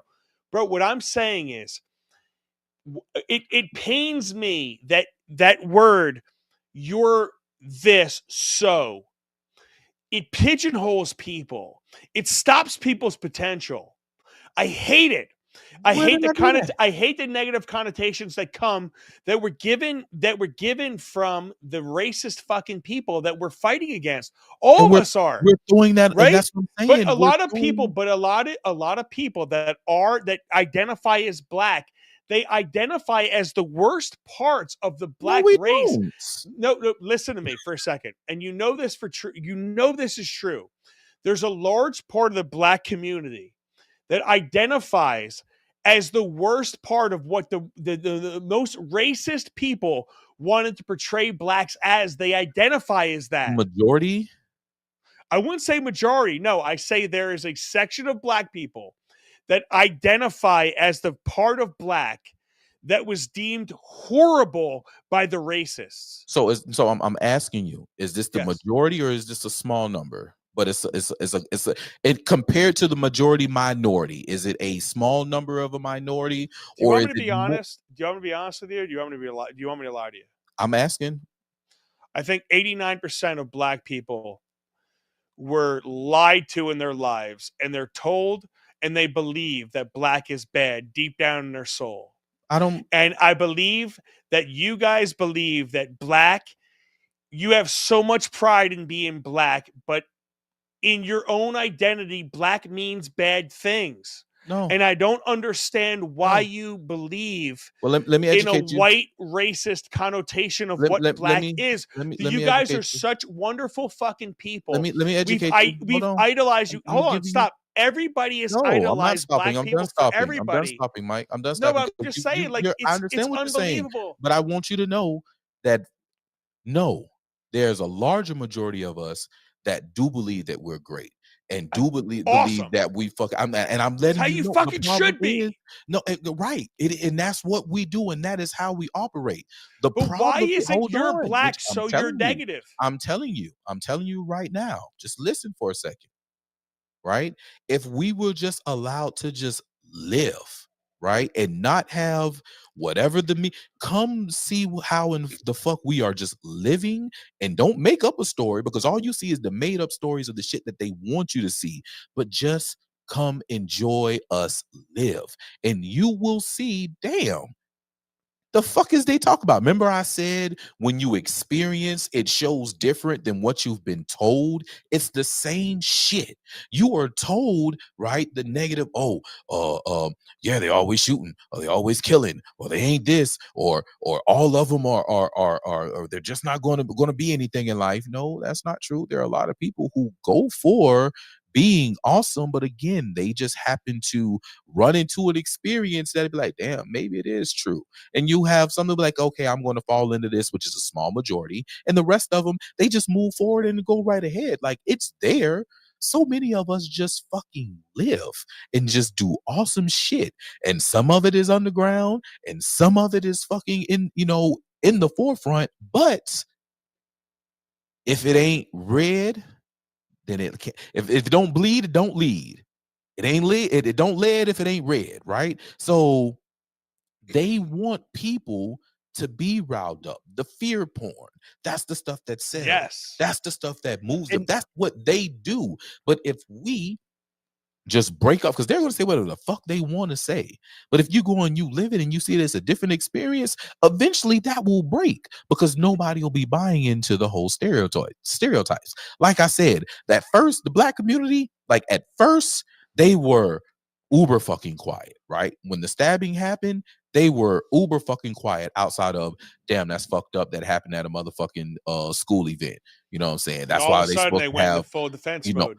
Then it went into full defense mode. That's what I'm saying, because they gave them something to defend against, and that was because it was part of a black team. No, it wasn't a black team, white team. We didn't know. We did, but we didn't start. That's what I'm telling you. I didn't see the racial shit come into play until the Matt Walshes of the world. Who else went ham? Steven Crowder, so like that. All those fucking assholes. All of them went full blown. See, black is violent. Da da da da da da da da. Like they went hardcore, and then the black folk. Then the black folk. Why do black people tell their? So you said something that was so important, and it needs to be. This needs to be flushed out, Pro. You said these three words that were fucking amazing. Yes. You ready? Hold on. You were told. And what happens is people believe what they're fucking told. Right? And I heard something. It was like, white people aren't taught to worry about black people. But black people are always taught to worry about white people. You're told that you are lower. And now they're told that you're diminished. No, I'm being serious. And it's one of these things that drives me fucking crazy. Because you know what? You have this type of kid. You have this kid. And if you believe what's said about him, he had a 3.7 GPA, right? Let's just take what he said. Let's just take what's said about him. He had a 3.7 GPA. He was a track star. He was a really good fucking athlete. What possessed him to bring a knife to a school event and stab another kid no matter what happened? Not walk away, not run away. What possessed him? We should be focused on what got this child to the point where he stabbed, and his first instinct was to stab. Agreed. It wasn't to run away. His first instinct was to stab. I don't care what color you are. This kid looks like a kid that has so much fucking potential. He was like a track star. Yeah, it man. Kills me. Yeah, he kills me. On paper, before this killing, on paper, he's a stud. On paper, he was the quintessential kid you want your kid to fucking be. So shouldn't we? So Pro, shouldn't we be saying, hold the fuck on? Yes. We have a kid that has a 3.7 fucking GPA. That's a stud fucking track athlete, and he's stabbing somebody. Yep. What the fuck happened? It's not the kid who grabbed his fucking backpack. That kid's not the fucking problem. What the fuck is the real fucking problem here? Or sorry if I'm getting crazy, but dude, why are we asking the real questions? But that was the questions that were being asked from some people. Nobody asked that shit. Nobody asked that question. Nobody major was asking this question. But because there were some of us in conversations, in comments, like we hadn't had a big full-on block talk about it, because Friday, I had a short show. Fucking facts. You know what I'm saying? Friday, I had a short show, and me and Mike said that we will talk about this tonight before he even said, hey, Calderese wants to come on. You know what I'm saying? But what the fuck? Because what this kid did was extreme FAFO. Extreme fuck around and found out. He jumped levels. He didn't step up. He What straight kid, up though? What kid are we talking about that fuck around and find out? Let me just throw this out there, is that, and I agree, it's extreme FAFO. But here's the thing, is that if you're a white conservative, all you get all day on your Twitter feed, all you get all day on your Facebook is watch out for scary, dark guys. You know what I mean? There's black people around every corner waiting to jump out and attack you, that hate you, and blah, blah, blah. And if you are on the left, and if you are a black person, from what I can see now, I'm not a black person, but there is a lot of fear mongering. Donald Trump is about to, put y'all back in chains, as Joe Biden himself said. And so, literally, bro. Yeah, so you got kids out there. You got a black kid surrounded by white kids. I'm not justifying anything. Hang in there with me. Don't interrupt and freak out. But you got a black kid who has been fed constantly. Hitler is running the country now. Whites are out here to literally put you back in fields. The bitch literally said they're trying to put you back in the fields, right? And so you got him brain screwed, right, in his head. And so then when he gets attacked, he doesn't have the ability to speak to other human beings, and he doesn't see white kids as just other kids. He sees them as people serving the Fuhrer that are going to put him in the fields or lock him in chains, so he freaks the fuck out. If we're just asking questions, that's something I see. That's something I see right now, is make white people hate black people, which is that's why I pulled this up, because what you guys were talking about, the entire argument is encapsulated in one tweet. You have a fat white neckbeard, conservative one, by the way, very popular conservative one. But you have that neckbeard internet dude who hangs out in his basement and has turned it into $1 million. Good for him. Going, hey, GoFundMe, how is this still up? You told us when you took down Kyle Rittenhouse fundraiser that you don't allow them for people accused of violent crimes. Or is that just for what? White people. So there goes a race grifter right there. Then you have the other grifters throwing the GoFundMe up, which I seriously doubt is going to benefit this kid, and it's probably going for some Democratic protest somewhere, quite honestly. If we dug into it, we'd probably find that out anyway. So literally in this one tweet, you have the entire, grift held up there. And once again, you guys are both like, nobody's asking questions. And I'm like, fresh. If I didn't know black people, I would be scared of black people if all I did was sit in all day and watch the news. Dude, okay, Mike, I'm gonna let you, Mike. So as he's talking about black conservatives being fed, being fearful of black people, right? Do you know?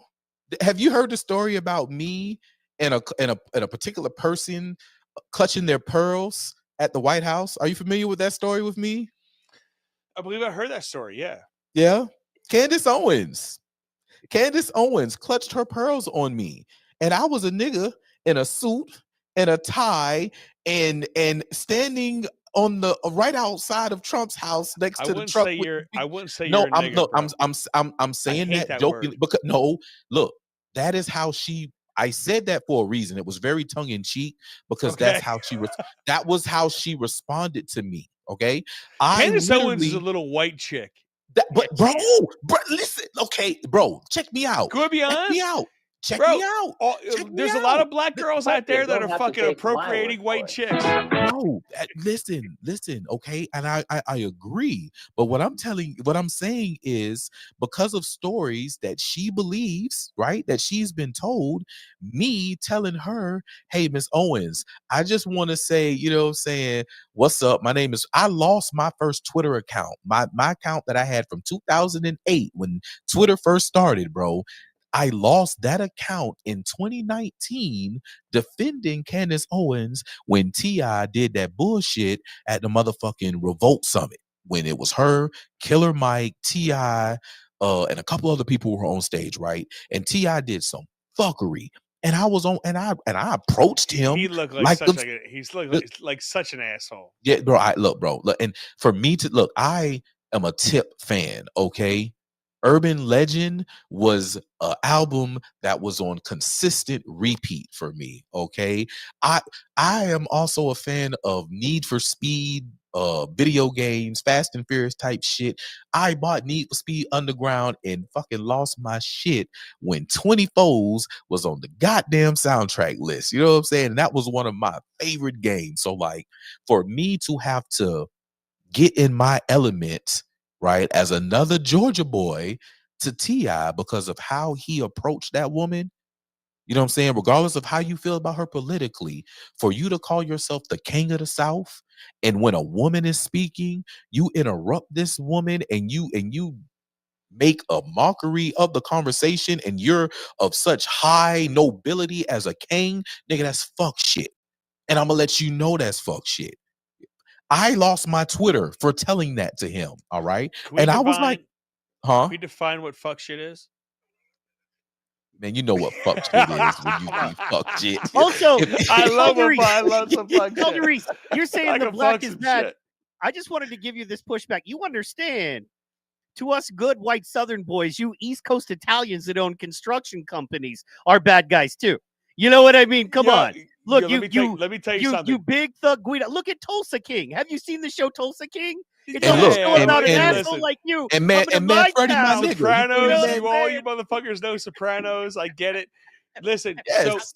I'm kidding. so I just know the joke I had loaded in the barrel. Come on. You know what's very funny is so I'm an Italian from New Jersey, obviously, right? Yeah, it's and fucking. Hey man, did it's you like, wake it's up like this morning glowing. and get yourself a gun? You know what I mean? Yeah, I had chicken cutlets for fucking baby. breakfast, right? You know what I'm saying? And meatballs and sausages for fucking lunch. And that's actually a true story. I But feel like you say that's some good fucking bread at least 2 or 3 times a week. That's some good fucking bread. But it's funny because when I moved, when I went to school in North Carolina, I was pulled over by the same 3 cops twice a fucking week, bro. It was on rotation. And it's no bullshit. And I was going 37 and 35, and they saw New Jersey plates, and they pulled me over. And it was every fucking time. Yes, sir. I was going 35. No, sir. Blah, blah, blah. And it was every fucking week going to school, and they made me late to class every fucking week. And it was because Sopranos was going on, and I was looked at as a New Jersey fucking gangster. And it's truth, you know, and when I bring that up, it's like I always bring it up in defense of like, well, when other people say, "Oh, I'm pulled over because of my color," I was like, "Well, what the fuck was I pulled over for?" Yo, color, you got a nigga treatment. We call that the nigga treatment. Exactly, but this is my point, right? So, like, how the fuck am I deemed a certain color? Because I felt like I was getting a fucking treatment of you know. So let me. It's funny because colored. Because colored is bad, but people of color is okay. You know what I'm saying? If I add 3 different fucking words, I could say color, but I can't say colored. It's some horseshit. You, my friend, I just need you to understand this, all right? If you being around the hood, being around a bunch of what society has deemed by what we see through our eyes as black people, you would be just another nigga in the crew. Just like you said, Don't you understand something? I was. How did fucking Italians become white, bro? Look, you know who did that? I'm Italian. You know who did that?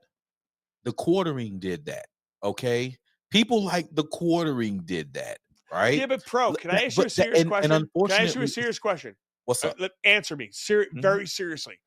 If Hitler gave you your nationality and your ideology, would you accept it? Oh, no.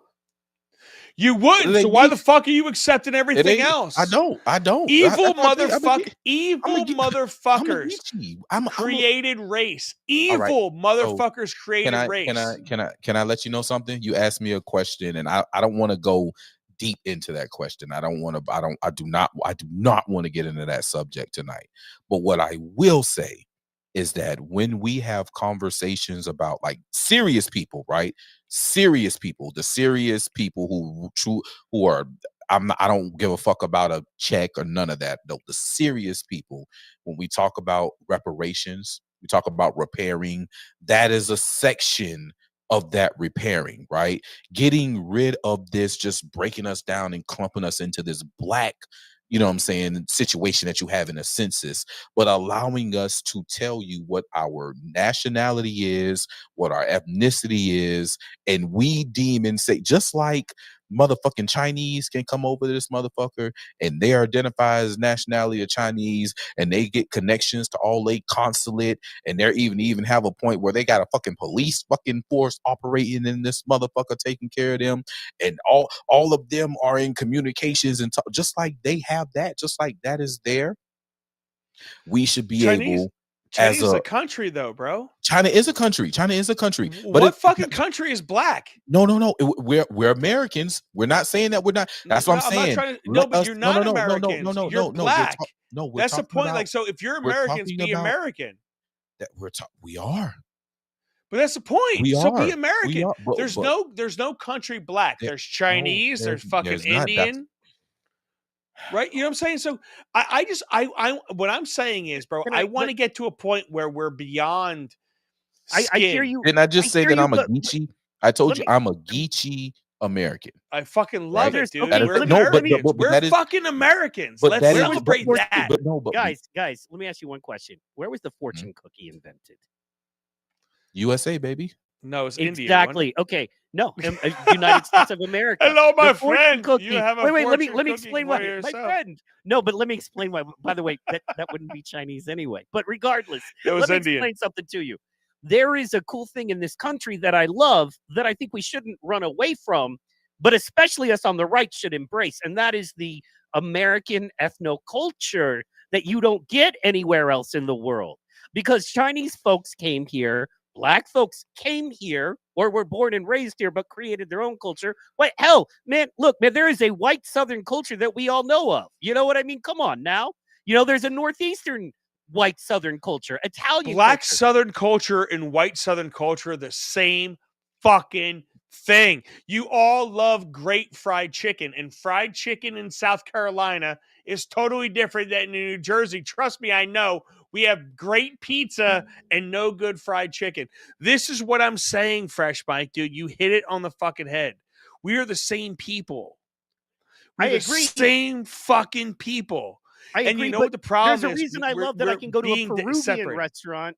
I can go to a Peruvian restaurant on Monday, a Vietnamese restaurant on Tuesday, a Mexican restaurant on Wednesday, you know, and have fried chicken on Thursday and steak on Friday.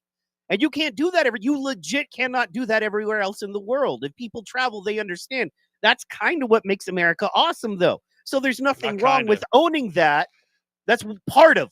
There's a lot of other things. I think the ability to assist in, you know, and the fact that we have a system set up to build your own business and to be free to do what you want to do to a certain extent. I know we can get into that, but still, at the end of the day, if I chose right now to go out and set up a little table, you know what I mean, outside of a shop downtown Oklahoma City, and they said, yeah, you can set up your table and sell your little baked cookies, I could do that. And if they were good enough, I could, you know, become the next whoever cookie guy. You know what I mean? Famous Amos, whatever. Anyway, point is, and there I go, you know, being a culture vulture again, my bad. But anyway, I didn't mean it like that. But you know what I'm saying? Chips Ahoy guy. Anyway, that's a joke. Come on, Calder Reese. Anyway, oh, you're the only funny guy. I see how it is. You know what? I'm kidding. But I'm just saying that's what I love about this country. I was with you, bro. You were fucking rolling. I don't think there's a problem. Like, I want to go to an Italian fest, and you guys go, hey, here's what we brought over that we mix with stuff indigenous here that creates the American Italian experience, right? I want to go. But what is American Italian? I want to go to a Black culture fest, and they go, here is things we've taken from other parts of the world where we're also indigenous from. But Mike, just like just like we go to a German fest and we have sauerkraut and we have schnitzel. But it's not German, right? That shit's not German. This is the fucking problem. We've come to America. This is where everybody's going wrong. Okay, Italian's not Italian. What we say in America, right? So for example, in Italy, they don't call it mozzarella. They call it mozzarella. Right? But in New York and New Jersey, it's mozzarella. Right? They don't call it money God. It's not No, scallopini, it's scallopine. I want some mozzarella on my scallopine. Exactly. They don't call it What happened to the last- Manigotta. It's Manigotti, right? It's not the They Illuminati, say it's the things Illuminati. different. American Italian is not fucking Italian. Brooklyn Italian is not Italian. No, we call it gravy. They call it sauce. There's not a word for gravy in Italian. There's a word for sauce. But American Italians call it gravy. Why? Because it came over here and it became American. It's American. American Italian, American Black, American German. It's not fucking German. It came here, it changed, and became American German. We're all Americans. Yes, this is the fucking part agree. that everyone is missing. It That's what I comes love. here and it becomes American. And then you become the American version of your nationality. And it's all fucking American. Yes, but that's the cool part about it is that it's American thing, American Italian, American Yeah, Black, American, but it ain't Native, Italian. you know, And what I it ain't mean? Black. It's not African. It's not fucking anything else, bro. It's American. And when we all get that in our heads, where we're not any, the greatest thing about America and the worst thing about America is we are filled with diversity. But diversity it's like a pro and con, right? Because you have so many people that think they're different, but they're really the same. So when you think you're different, you're going to act different, but you're not different. Oh, hey, and man, you're going to fight like you're different. Pro will be the but you're first not. to tell you. Pro will be the first to tell you, one, I have spent years trying to unwig myself.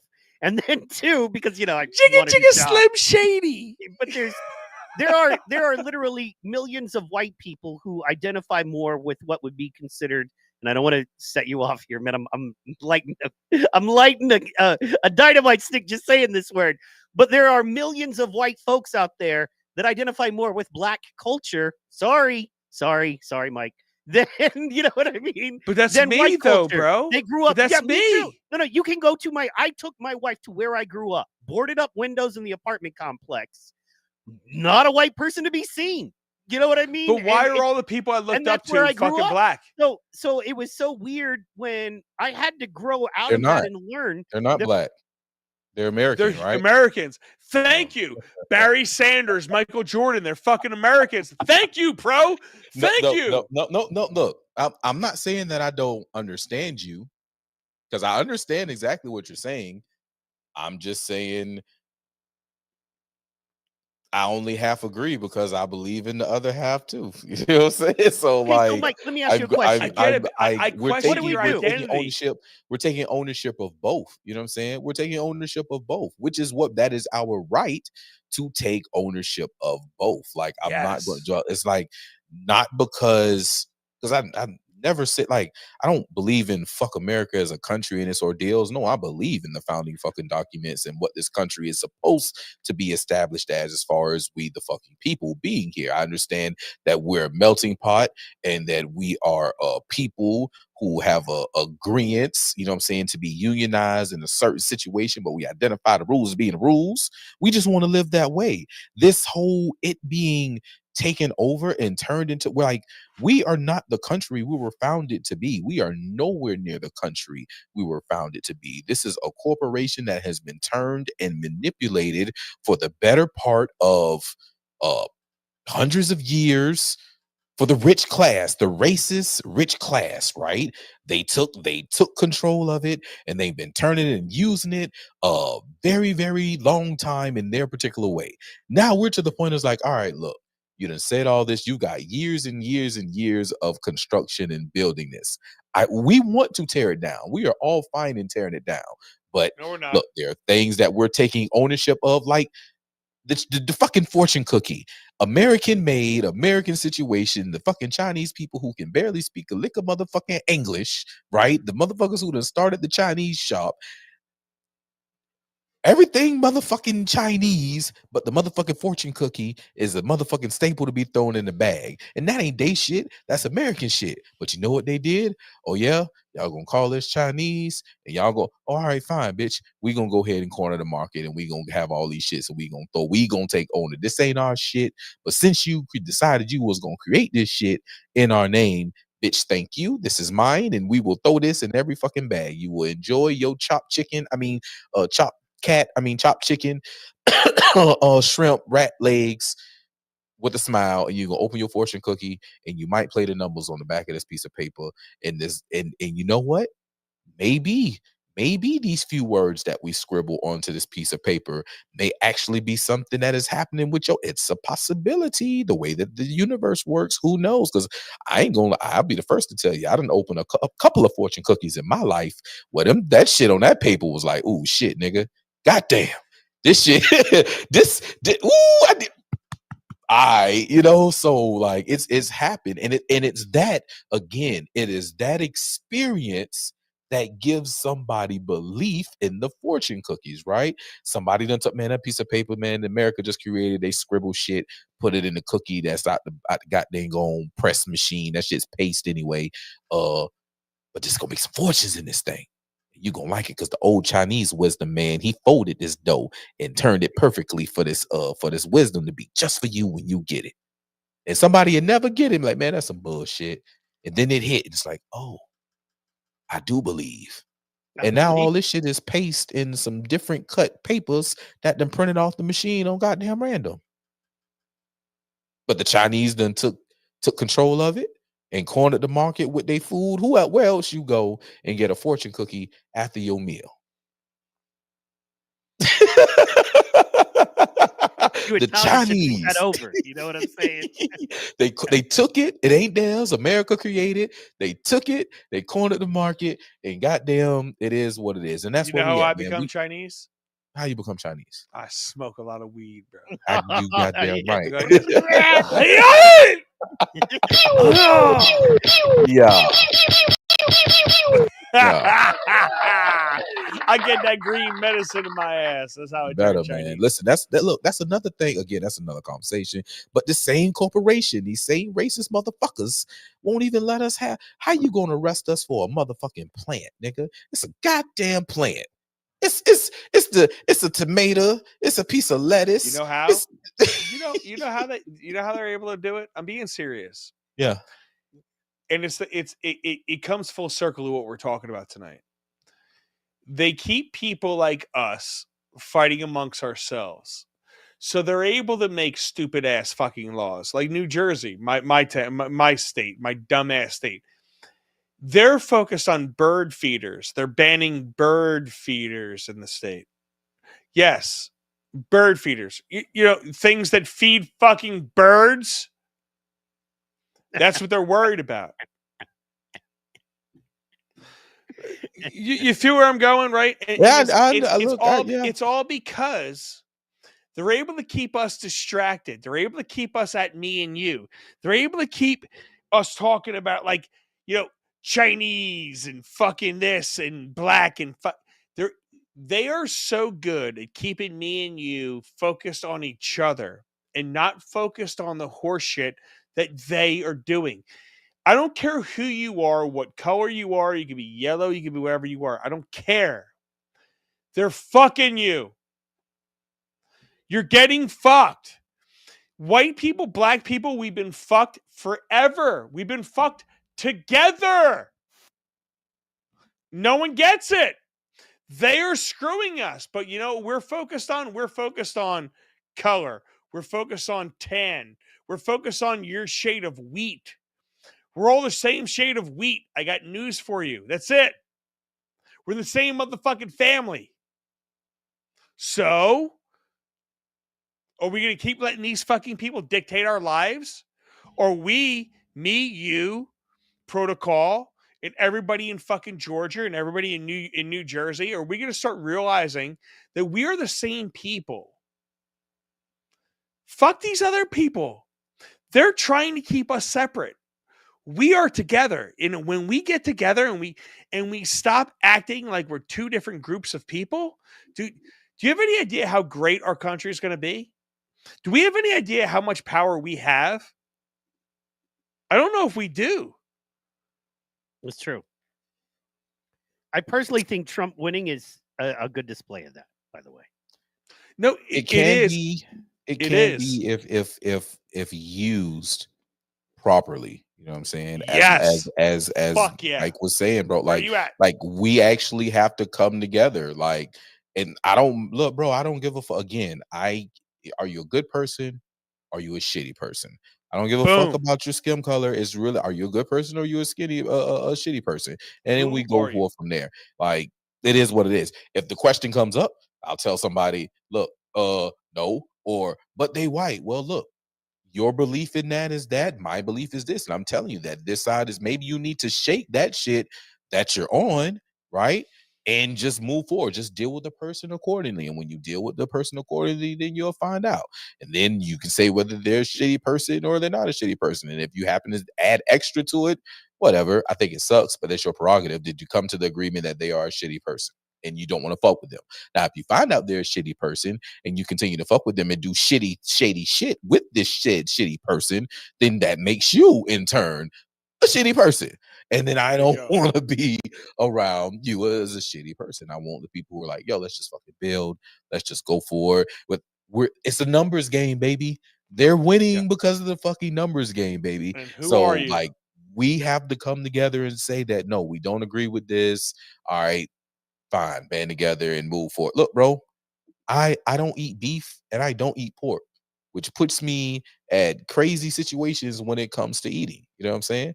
And if I'm going to a person's house to eat, I let them know, hey, I don't consuming beef and pork. So if that's a problem with you, what you have for that particular dinner, if I can't have something specially prepared or brought in, well, then look, whenever you have this on the menu, then I will join you. And because I don't want to be disrespectful and not partake in dinner with you, and it's something that I don't eat. You know what I'm saying? Like, I don't expect the person to be like, motherfucker, I cook for you, it's a motherfucking steak, and you gonna turn down my food? Bitch, I don't eat beef. You know what I'm saying? Like, I don't eat beef. So like, are you gonna like try and force me to eat beef? Or like, it's okay for us not to partake in certain things. Just understand that it's okay. It doesn't make me bad. It doesn't make you bad when that is concerned. Now, if you own a far end of a spectrum of some other shit, like there are certain lines that are drawn, and I don't deal with people who touch kids and do certain things of that nature. Like, you will never see me take up for them. That's something that I don't partake in. And not only do I not partake in, I don't agree with anybody who partakes in it. I'm not going to just let you live. I'm about to be on your fucking bumper. I'm on your bumper. Because that is something that disagree with. And but there are people here, you know what I'm saying, because that's where I see, and that's the problem with our country. Again, I'm one of those people who stand on that side of, our country has gotten to a point when it comes to just our local officials. We'll put in people and allow people who think that it's okay for little kids to have access to a book, you know what I'm saying, that's talking about all types of, first of all, it's adult content, you know what I'm saying? And you talking about sucking, fucking, licking, eating bugs, that is adult content, right? When you're making it as cartoon and you're trying to feed it to elementary kids of all ages, I draw a line. I'm one of those people who will draw the line, and I'm going to kick ass. But there are people who are in elected positions that think that is okay, right? Because there are other people, other parents, moms, ones who are going and voting for them that think that it is okay, right?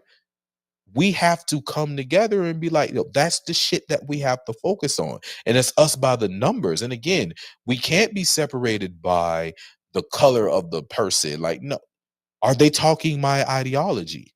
Right? Are they talking what? I don't give a fuck. You don't eat beef, whatever. I don't give a fuck. I'm not finna let that stop me from voting for you to be the person that's sitting on that goddamn on school board to make sure that there's a vote against the shit that I don't want my kid to have.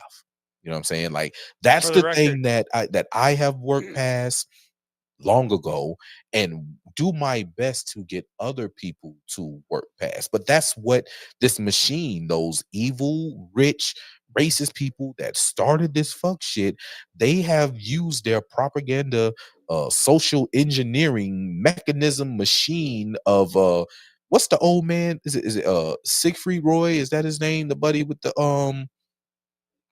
the psychology that look I think that's his name. I think it's like Sigmund Freud. Freud. Yeah, Sigmund Freud. yeah, something like that. I know it's Sigmund Freud and it's Freud, some bullshit. Anyway, the motherfucker studied this shit, and they took this study and turned marketing and everything that they do, the way that they control people, the same part of the mind that makes people want to pay millions of dollars for a Super Bowl commercial, because they know that all the people who are watching are 9 times out of 10 going to partake in whatever product that they just push to them that's within reach, right? Like they do that shit for a reason, because they have learned how to socially engineer the people. Those same people are the ones who have us pitted against each other. We just, as regular folk, just have to be like, hey, look, I don't care about that. Are you a shitty person or not? We're going to build. I'm going to vote for you. We're neighbors. It is all of that. And we may live different and we may eat different things or whatever, but we're still neighbors that believe in the same. I want to have the neighbors around me that believe in the same shit. If a motherfucker do move on the block talking about they trans and kids, we own some Game of Thrones walking old girl down the street yelling shame, throwing shit at her. You understand? Like that's what we're on with anybody who is of a horrible thought. But outside of that, we need to address bigger problems. We need to address the problems that is of humanity. Fucking jet streams, and these metals and shit they dropping on our asses, got us coughing and shit, ruining our fucking water, turning our plants and our food and fucking GMO created lab bullshit that's not nutritious for us at all. Like all of that shit needs to go. Let us handle our own shit. Don't be starting laws where I can't have a bird feeder, or I can't have fucking chickens in my yard for fresh eggs, or I can't have a garden bigger than fucking 3x3. Like, no, all of this shit got to fucking go. Let me live. Let my kids be great.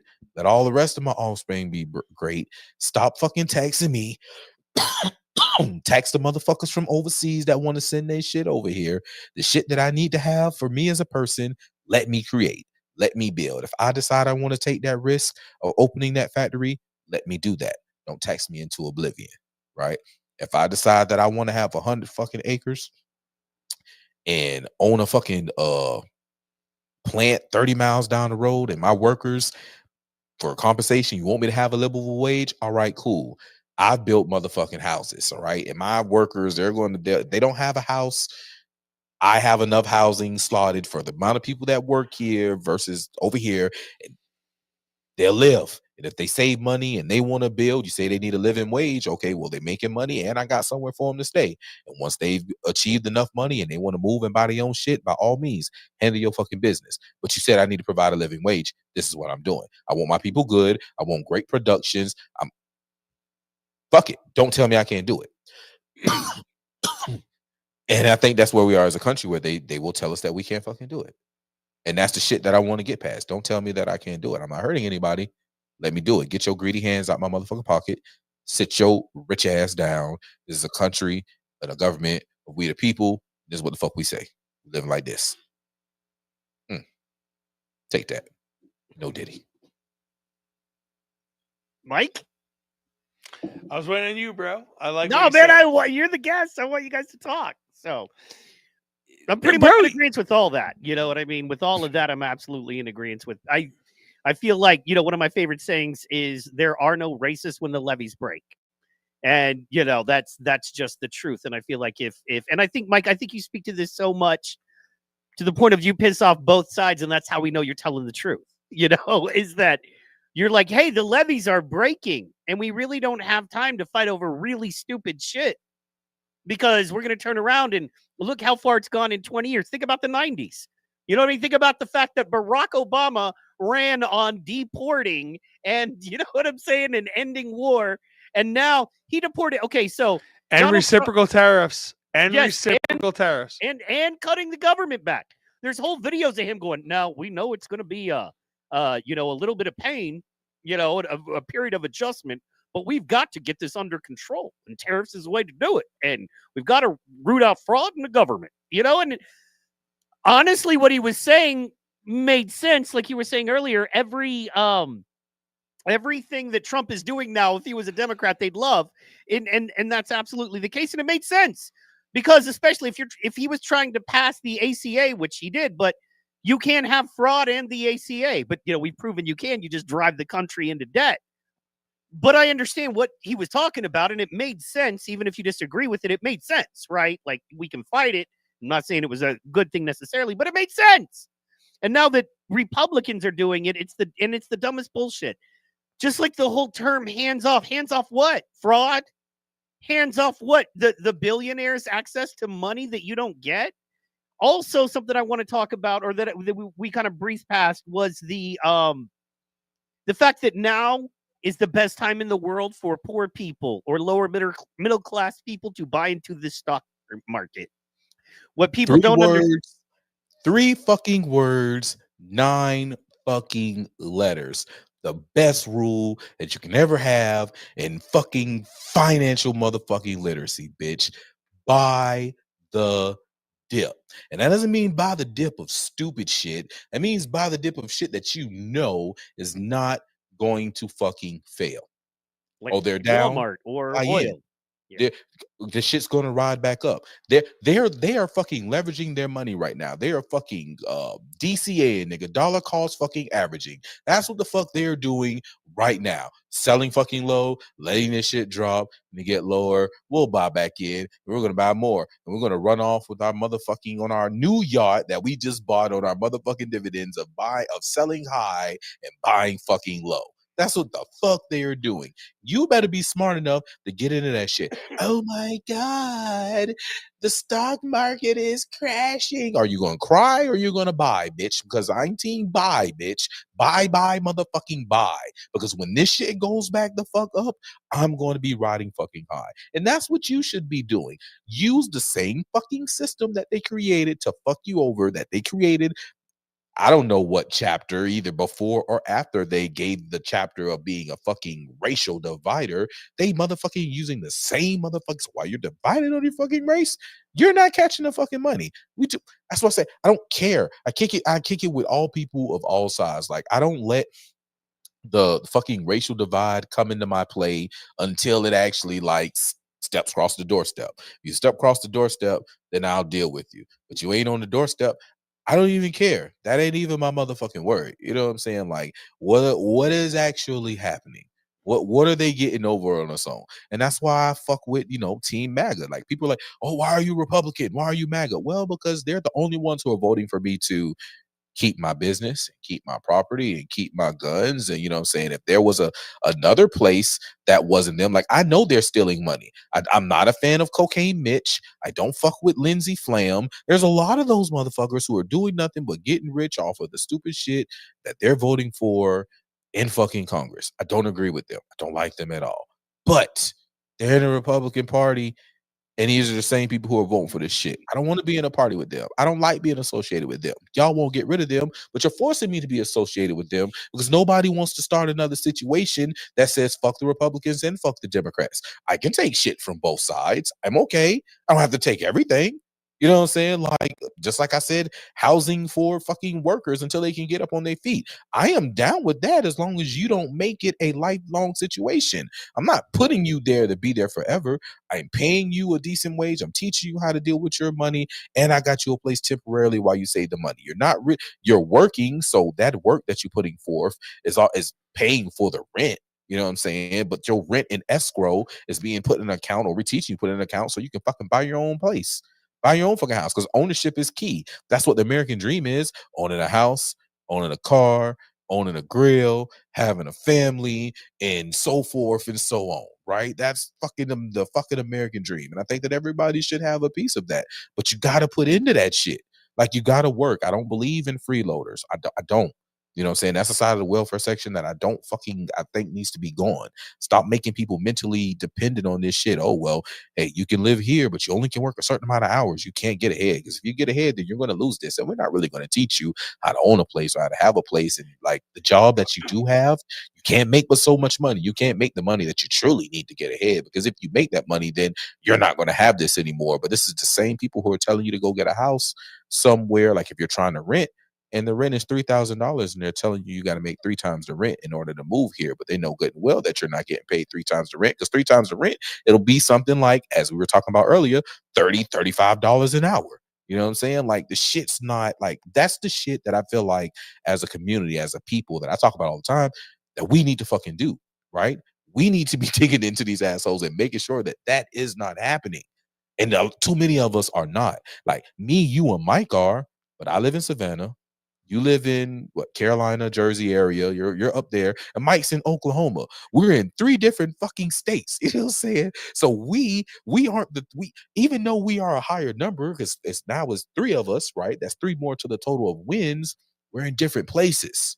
You know what I'm saying? And yes, we do agree and would vote the same fucking way and would speak highly of the same shit. We're not together. So we need more people in our cities and shit that is with us on the same fucking wavelength to make sure that that shit happens. And unfortunately, those motherfuckers, they're not watching us like they should be.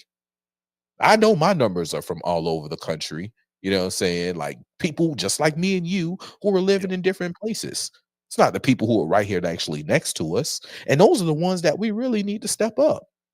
That's the ones that we really need to move. I enjoy talking on this mic and talking to other people across the country who are like, yeah, all right, I agree with this man. But the motherfuckers next to us, they on some other shit. They working. They working overtime because they like living expensively and lavishly. So, you know what I'm saying? They got to put in those extra hours so they can keep that $600 car payment up. You know what I'm saying? So they can keep putting the money in the boat to go fishing, because contrary to belief, people, it costs money to have a fucking boat. Okay, so you got people who are fucking working overtime to take care of that, or they got 4 or 5 kids or 3 kids, and all of those kids is into different things, right? One's in karate, one's in dance, one's in football or basketball or whatever, and that shit that costs, that you got to work extra overtime, you know what I'm saying, to go do. So they're not actually having the fucking time to actually delve into the shit that we know as people we actually have to handle. You know what I'm saying? And that's the shit that's got to change. Like, Yep. if we want to attack all of this shit heads on, we gotta goddamn gonna attack employment, education, and community building. Because if we get fucking jobs at home that our people can get into, that is going to be like living wedge in all different industries, right? As long as it's locally grown and they're all tied in, then we can slide in these conversations and get them to move. I think until we like actually tackle that locally, and we keep letting these big corporations who really don't give a fuck about the local area move in and open up shop, I think we're going to continue to be fucked. That's just my, you know what I'm saying, just over here looking at all of it, because, you know, they think they're doing the right thing. You know what I'm saying? Saying that this kid, you know, these 2 kids with the bullshit, right? The stabbing. You got this kid who seemingly is taken care of, got good grade, come from a great stock, that just felt like it was just okay to haul off and stab somebody. And then you had this kid, you know what I'm saying, for whatever reason, told this man, hey, look, you don't need to be here under this tent. Get up, make me move. All right, I'm gonna grab you and make like my thing again, my question that I have asked, and again, this is the very first show that I could actually sit down and talk and say this and have dialect with people. Where the fuck was the coach? This is a fucking high school team. Again, you asked earlier, right? Like, we need to be asking what the fuck is going on. Where was this coach? Okay, this kid was under the wrong tent and he wasn't supposed to be there. The coach didn't know that this kid was under his tent. How long was he under the tent? Coach, what the fuck you got going on? Assistant coach is what you got to fuck. Why did this even, huh? Where the fuck are the parents? I mean, there's too many adults Fuck again. the coach, bro. Like, fuck the coach. Where are the fucking parents with all of these people? This is the thing that's the problem, man. You know, the parents are there after the kid gets killed. Mm-hmm. And every one of them, they're out there. Oh, he was such a great kid. He did this and that. Your kid stabbed somebody. What were the factors why he felt the need to do what he did? Mm-hmm. Right? Because there's a lot of people that would have ran away. Right? When you look at people, when we talk about bullies and we talk about bullying, the majority of kids that are bullied run the fuck away. They avoid. They don't stab first. and they don't bring a weapon to a school if they're not prepared to use it. Right. So when you look at the story, man, there's so much wrong with it. And the problem is it always devolves into the most minuscule bullshit reasoning. And we never get down to the crux of why did an 18-year-old senior feel the need to stab another 17-year-old junior in the chest? I don't give a fuck where they're at.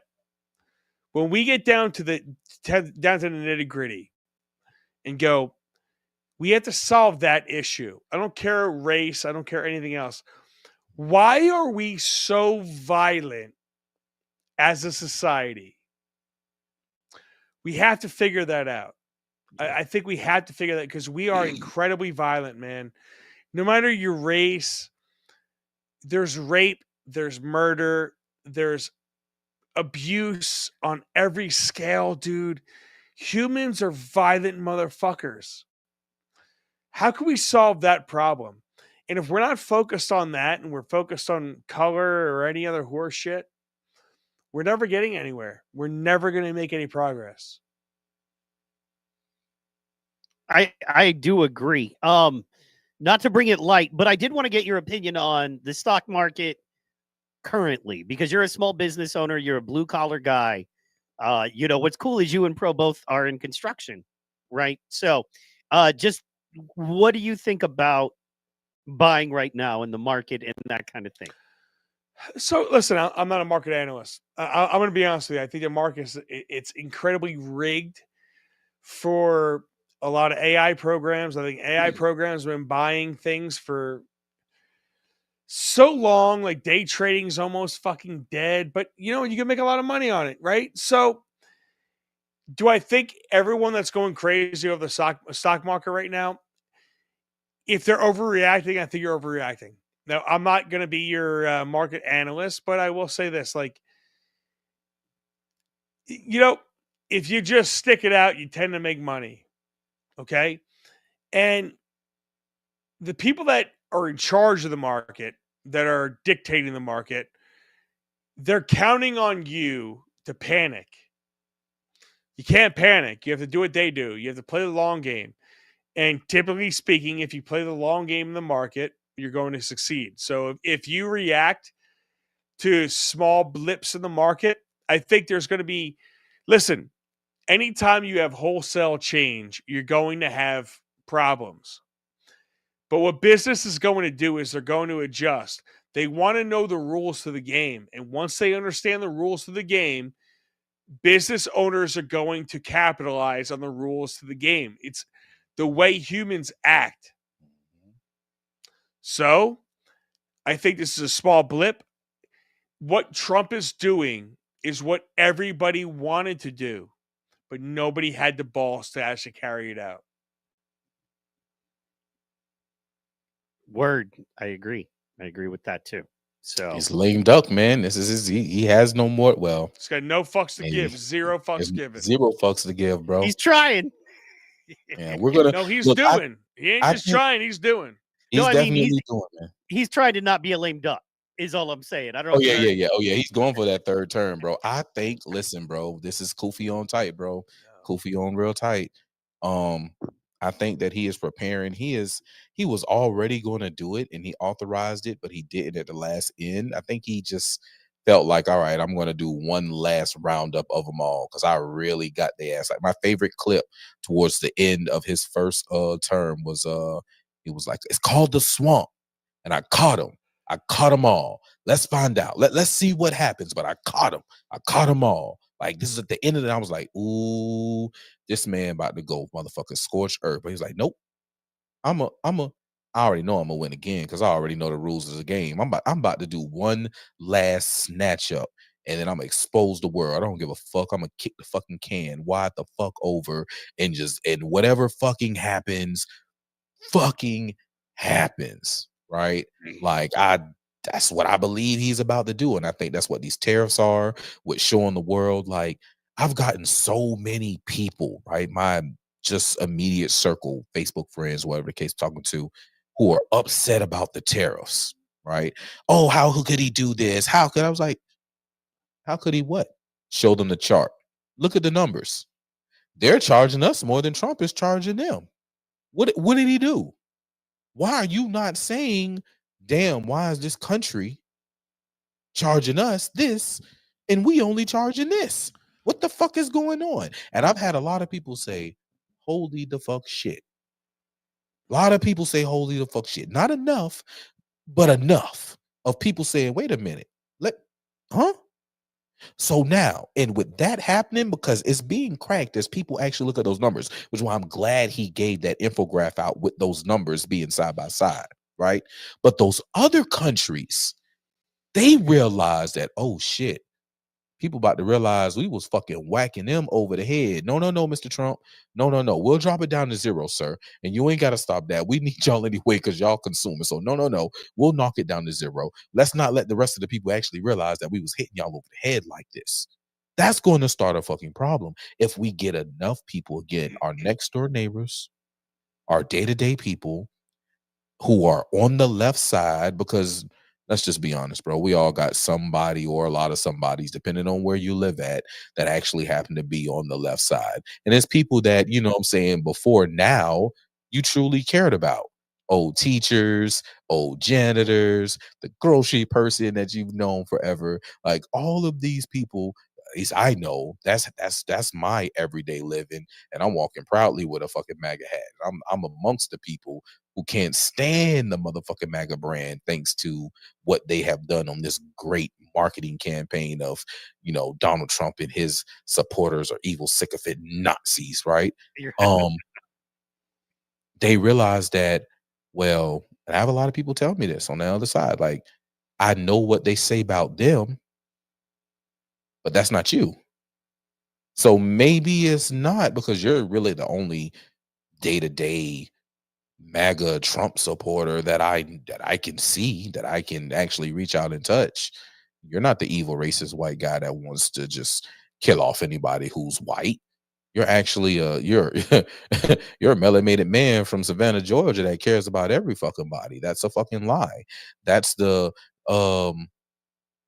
Trump said yay to Nazi Hitler sympathizers in that speech when he said something actually totally different. It's a cut that you tried to make live, but now I actually see the light. Like there are people who actually, like, when they get past what they're pushed every day, who actually see the good in of what it is to be a conservative or what it is to be a Trump supporter.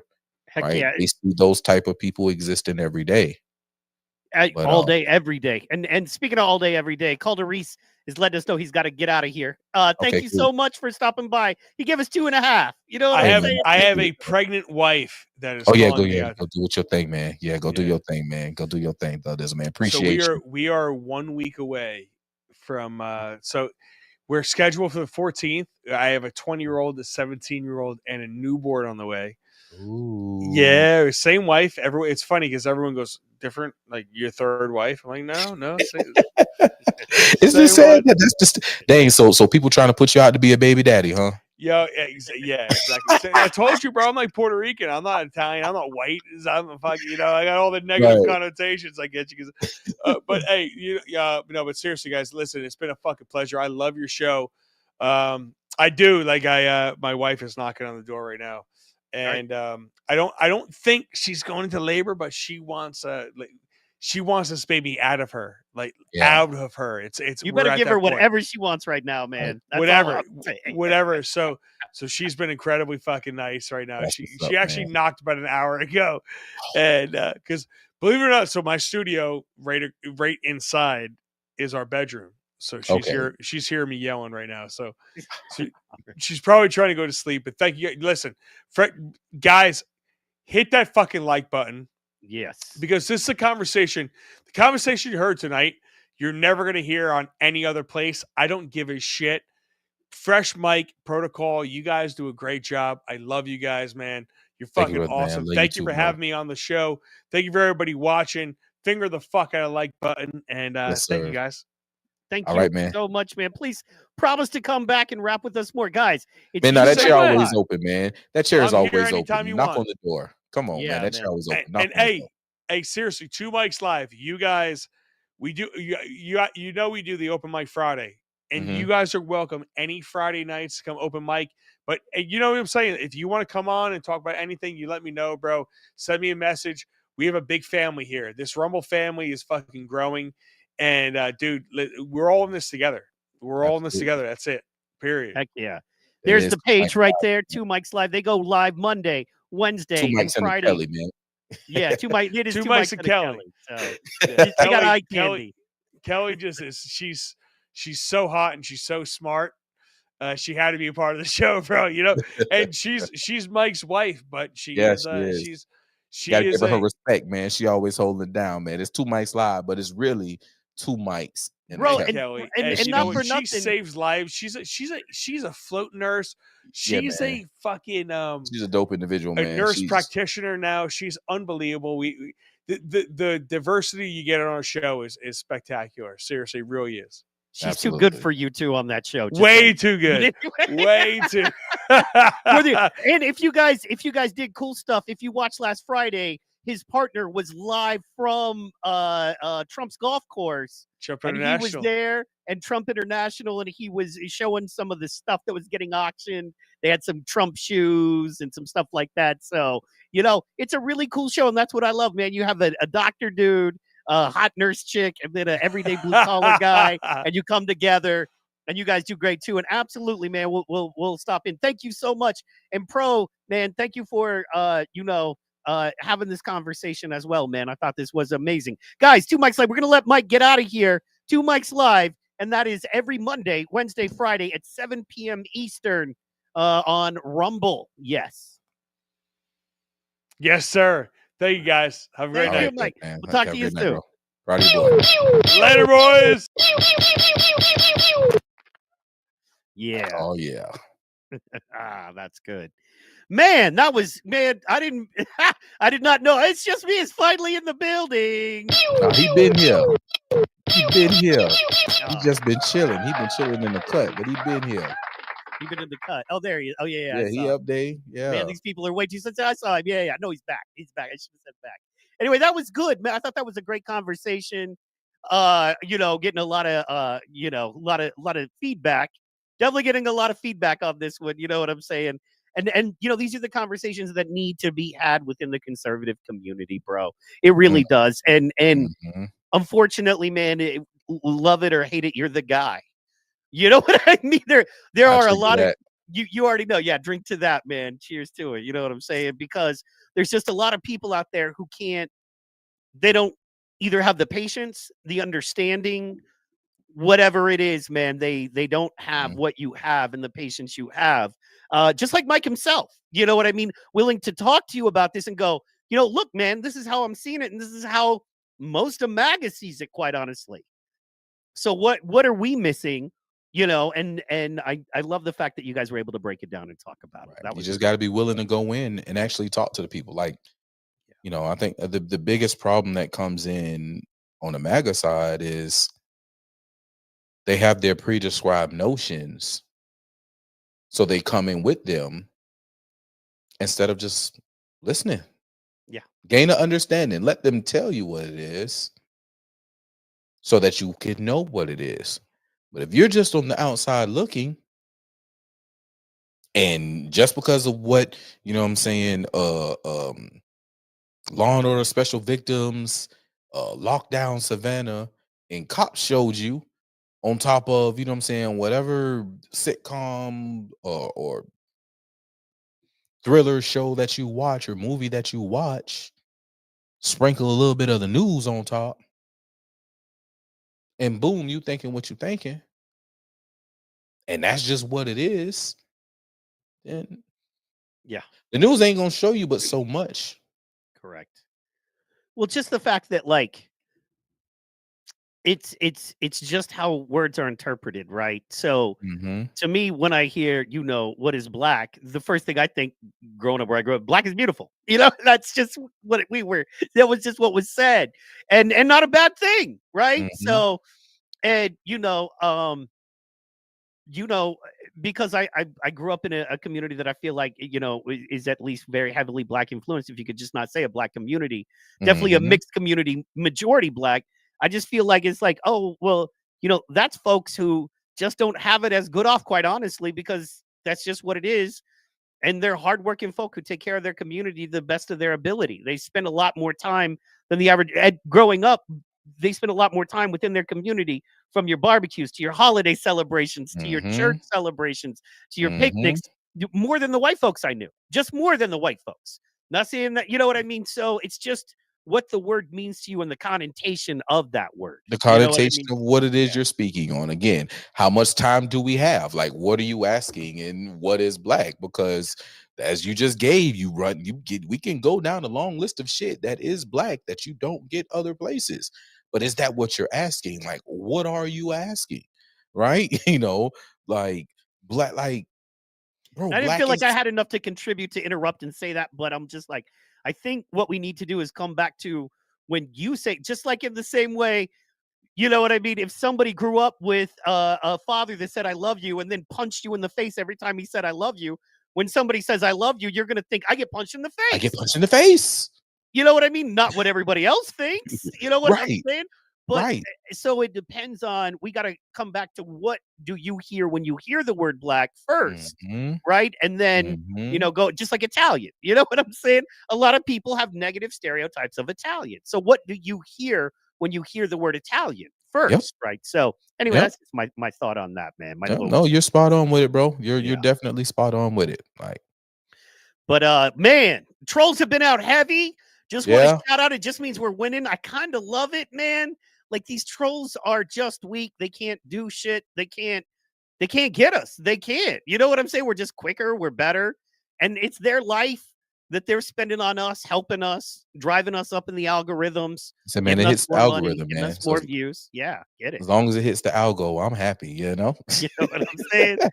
And here's the thing, guys, if Fucking you're happy. a troll and you're still hanging around and listening, I know it was an intelligent conversation, so you're probably not here.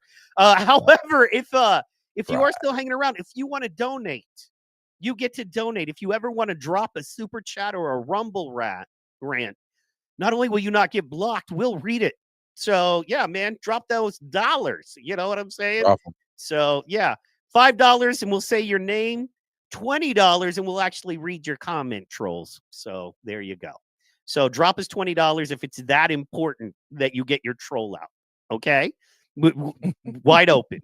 Freedom of speech costs. It costs a They lot of ain't got the people. money to do it, bro. They No, barely man. got the money to pay the phone bill, to goddamn do the trolling that they doing right now. So You know good and well it's, their mama paying the internet bill. You know what I'm saying? you Phone bill. know, mama paying the internet, bro. Sorry ass. So that was awesome. Man, I had so many topics I wanted to get to. I want to do one thing, man. I just want to get your What's up? opinion on this one thing for fun. I was trying to do it, but my man got, you guys got deep, and this isn't that deep. I was just like, this is how I was taught to swim. You know what I'm saying? And people are arguing over whether this is let me bring it back. People are arguing over whether this is child abuse or not. You know what I mean? And I find this No, they're odd. So not. check this out. No, they not.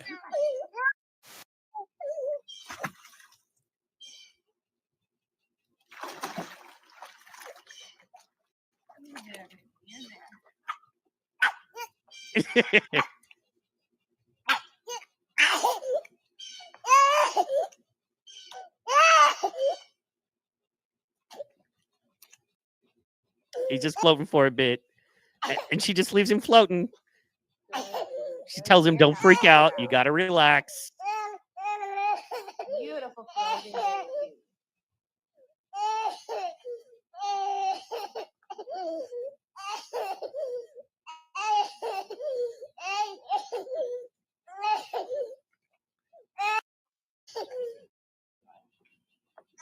See, and then she brings him. All right. So literally, the caption on this is child abuse or smart parenting. And I just, you know what I'm saying? I wanted to get your take on it, man. Bro, it's smart parenting, bro. I agree. She was Absolutely. right there in the water. He never floated away within arm's length. Obviously, she knows how to swim and how to carry somebody within the water, how to keep him from drowning. Like, she's watching him to make sure He doesn't take on too much water. He can still breathe. He's still crying.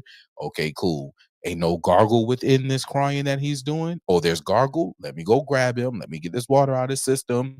It's okay. You just gotta relax. Just gotta calm down. Look, I'm in it. It's not gonna hurt you. You know what I'm saying? Like Yeah. that's a Well, not tactic only in that, teaching, bro.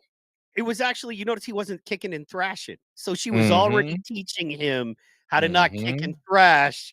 He was Mm-hmm. already learning little things because that's, when you are in the ocean, the first thing they say is do not thrash and kick. You're going to burn your energy up. You're going to panic. Mm-hmm. You know what I mean? You're going to take in water. So he didn't like it, but to me, that's life.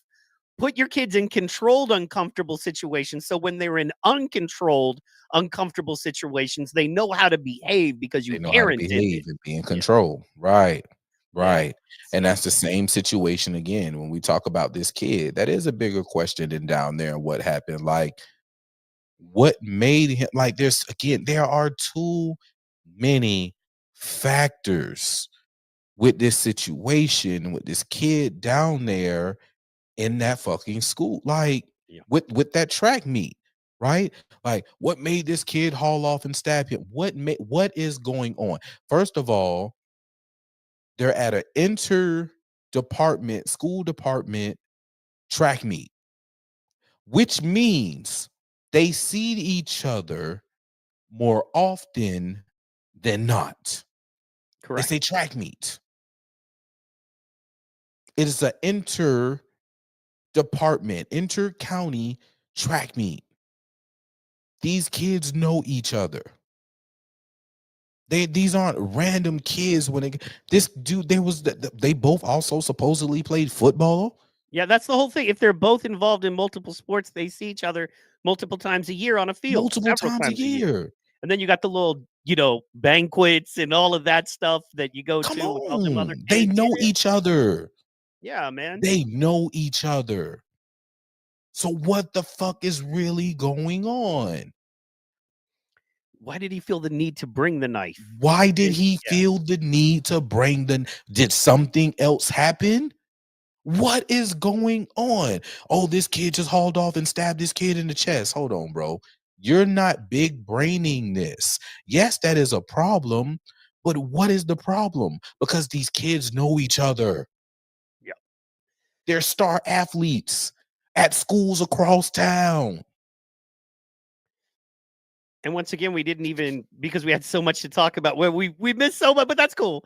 And we still are very long for our show. But Yeah, we are. Yeah, the we fact are. that the first thing I heard, I'm in the Oklahoma City area, and the Mhm. first thing I thought of was, oh, well, last week a teenage girl ran down another teenage girl, and a man was taken to a hospital after a nightclub beating. It wasn't even a shooting; he just got into a fight, and they beat him down so bad that he died when he got to the hospital. Right, and then there was another situation where the dude showed up and beat another dude. Then the cops showed up. Then the dude who was beat up pulled a gun and shot at the cop. Then the cop shot him. Now, the last one was white folk. The first two were black folk. But you didn't hear any of that in the national news. We heard about it locally, but you didn't Mhm. hear about any of that in the national news. And why is Mhm. that, right?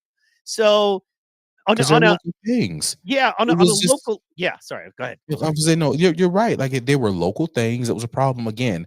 I didn't know about this kid in Texas Yep. until I saw the right-wing grifters. Matt Walsh, They you were were the like, ones Matt, who it's true. Matt Walsh was the first one I saw. they You're right. know the right-wing grifters are the ones who brought it to my attention. And then I saw, you know, black people responding to them. That's Yep. what I saw. Yep. That's what I saw. Everybody else was quiet because we're like, okay, let the facts of this come out. Again, just like I just said, like I'm looking at all of this. I'm somebody who dealt and deals with the local schools. I know the connections of the sports and I know these kids know each other. And not only that, you deal with the whitest of white Republican crap heads. Pardon me, man, but the Savannah Republican Party is trash, in my Yeah, opinion. man. Look, bro. It's it's Come at it's me. it's, it's You know, really at me. it's really the whole Republican part. They're just a facet of the whole thing in total, bro, on every level. Word. They're just so lost and so disconnected, and they just think about what they think about. And again, they act, you want to act the whole white and black thing. Like, no, it's not just black people who are looking at this shit this way. They are responding to whatever it is they have had portrayed upon them. That's it. That's all they're doing. It's one thing to say something, but when it actually happens, when they actually show, man, the Republican Party don't want black people. They ain't talking to black people. They ain't coming in the hood. Well, and man, if you watch the fear tactics, that's why it's so easy. You go in through, you infiltrate through the black party. I hate to say that, but I mean, that's so easy to go through with it. Yeah. That makes it easy for them to go through with it. If there's nobody on the other side going, wait, those people are lying to you and they really don't care about you. It's like, well, but if there's nobody there to even say that to me, then all I can do is believe the lie and think these people care. Yeah, I agree. Absolutely. Instead of people saying the Republican Party don't go in the hood. Shit, boy, what you talking about? Boy, they be having fish fries with us all the time. But who telling you that lie? Who telling you that lie? Or even better, the Republican Party is the hood. You know what I mean? Like, the Republican Party is paying too much on my taxes and is trying to get me a cheaper tax rate. I wanted to start my own little recording studio, and they told me I had to pay an $80 fee and then another $120. And the Republicans in my town are trying to tell me that should only be $30 or $60. No one's thinking, you know what I'm saying? Or the pothole. It's that simple. You know what I'm saying? I'm saving up every bit to keep my car nice so I can get back and forth to work. There's a pothole that blew my tire.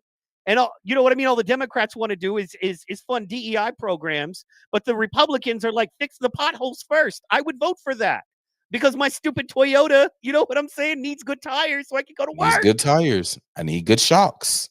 So, but if there's nobody there telling them, hey, we're maybe not for this program that says we love black people, and then we give you hot dogs and T-shirts and do nothing for you, so we lock up your vote, but we're for, the potholes in your town getting fixed so your car is good. We're for your small business not being taxed to death.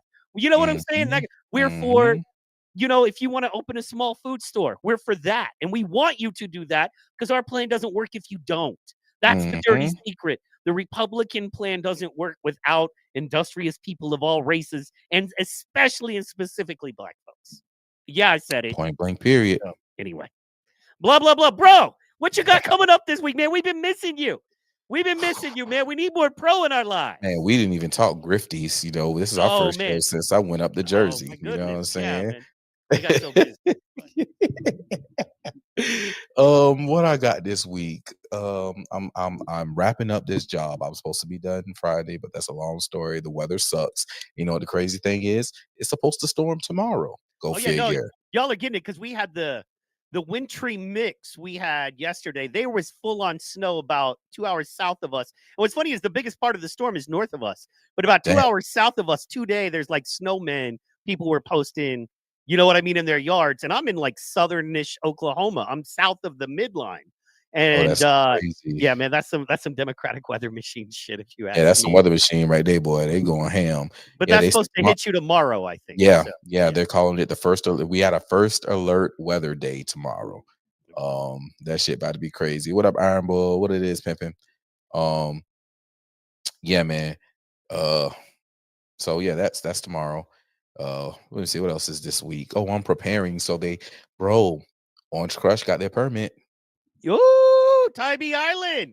Tybee Island gave them the permit. You know what I'm saying? So I'm prepared. They got their first permit. I'm going out there.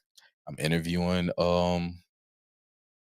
business owners, locals, people partaking in Orange Crush. I'm getting with the promoter team of Orange Crush, man. We gonna talk, man. Pro gonna have some special access, so I'm getting prepared for that. That's on 419. So let me put a bug in your ear, dog, since I'm kind of getting back into it, and I'm trying to spin this all into our own bigger thing. How about a comedy show? What if you threw together like an early 7 o'clock comedy show? You know what I'm saying? And then about like 9 o'clock, you turned up with the music and the party. But from 7 to 9, you get a comedy show and you work it in with a local bar restaurant. You know what I'm saying? That could benefit from having people seated and in a couple hours early. You know what I'm saying? So you promote it that way to them So, they're going to be there and, hey, man, we're going to turn up. There's no reason to leave. Just hang out here all night. You know what I mean? And so instead of getting a couple drinks sold off somebody, you're getting 10 drinks sold off somebody. Then we'll talk. We'll Okay. talk offline. Well, because I know you got fam that is in the comedy. Yeah, that's what I'm saying. Well, look, there Yeah, is it's going to take more. There's definitely a mental method. We'll talk offline. It's possible, but there's a particular way. All right. Well, hey, talk. man, like I said, I just want to put a bug in your ear. And if you squash that bug, fair. You know what I mean? I can. I don't know. Look, that's why I want to lay everything on the table before we squash the bug. We might pick the bug up, or we might squash the bug. You know what I'm They saying? say? Closed mouths don't get fed. So yeah, that's what I'm saying. It's something worth talking about. Something worth looking at. So you got that coming up. So I'm gonna be preparing for that. This weekend, what do I have this weekend? I don't know what I have this weekend. I gotta look. And this week, all I'm really focused on is really work. Y'all will catch me Friday on Friday Night Flights, though. I will make sure that I'm on point. We had a little delay and a little issue with the plane on Friday, but we got up and we got out. So we did that. But this Friday, man, we're gonna be full on making it happen, Captain. Absolutely. Doing dope shit. Yeah, man. All day, every day. Excited. Man, Tuesday night I got Power Slap Time. Guys, check that out. Mainly specifically, we have that on Instagram and Rumble, Power Slap Time. That's gonna be fun. We have Vern White, a card artist who makes 3D trading cards on. Yeah. You was telling me about, man. Buddy. Yeah. Yeah, man. I'm excited about that one because that dude also plays. He's just like an artist, dude. I haven't heard back from him yet on a confirmation. I sent out my confirmations on Sunday for Tuesday. So, but he's in the mix. He's in the mix. Yeah. He's in the mix. He'll reply tomorrow. It's Sunday. He made his own clips of our show and shared them. Like he's sweet. Yeah. I'm saying he's on. He's just, it's Sundays, bro. Some people don't. I ain't doing none of that. I ain't opening no email. I ain't opening no text. I ain't opening none of that. I'm just gonna live on Sunday. That's what I'm gonna do. And I worry about the business and shit on Monday. Later, yes, exactly. Yep. So yeah, man. So then Thursday is PT Pod. I'm gonna have Miss Trice on. Miss Treese. I'm so sorry. Miss Treese is a very popular comedian. She just got picked up for a tour, and she's glowing up. And I'm gonna be working with her later this month in Tulsa on his show. So, but she's been touring, like hitting it, like regionally, she's blowing up. So, yeah, man. So I'm just we gotta try to feed the fam. Gotta feed the fam, bro. Gotta feed the fam. And of course, as you know, with any show I ever do live, if you ever want to jump on, you are more than welcome. If you're available, if I'm available, I'm down. I've done it before, but man, listen, I know this availability right now is kind of tight. As we said, for y'all that don't know, Pro has literally been on plane for the last 3 weeks. He has not had a full day off because the days, quote unquote, off are travel days where you're walking 4 miles to get to a plane and off a plane. And, and he live streamed on those days too. So literally we were looking at it, man, my man has not had a day off in 3 weeks. He's not had a day where he hasn't had to set his alarm clock in 3 weeks, dude. I don't know how you're talking about. I would be murdering folk, man. So, hey, bro, listen, this is with great power comes great responsibility. You know what I'm saying? You just think about it, you harness it, and you just keep swimming. Shouts out the Dory. You know what I mean? You know it, you realize it, but if you haul off crazy and hurt somebody, you're probably gonna have some trouble. So you know what? You just keep swimming. You just smile and keep going. And you look at him, and in your mind, you say, "You motherfucker, you motherfucker, fucker with me." Boy, I oughta.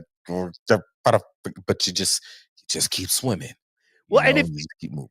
It feels good because we're winning. The swimming is winning, bro. Yeah. Like the numbers are up all across the board.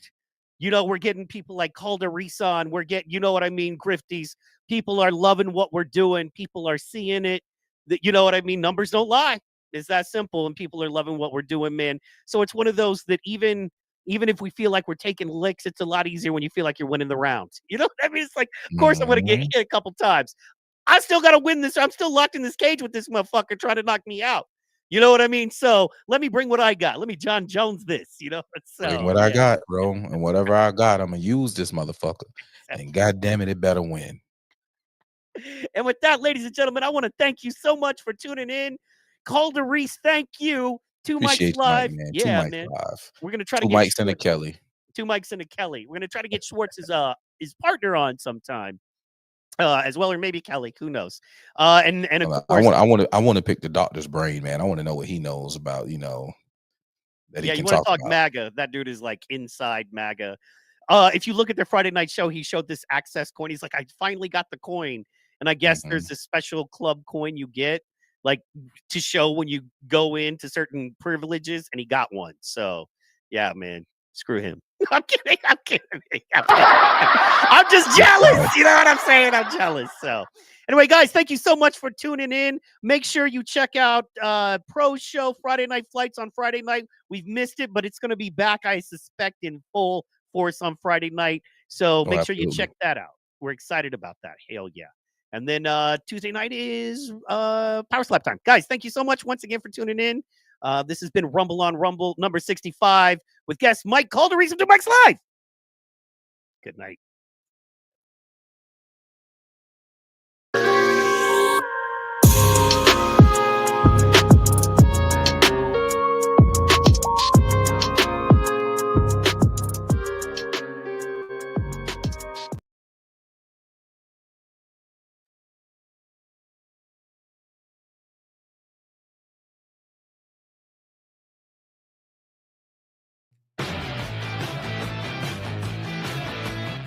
Hey guys, welcome back to Clownfish TV. This is Neon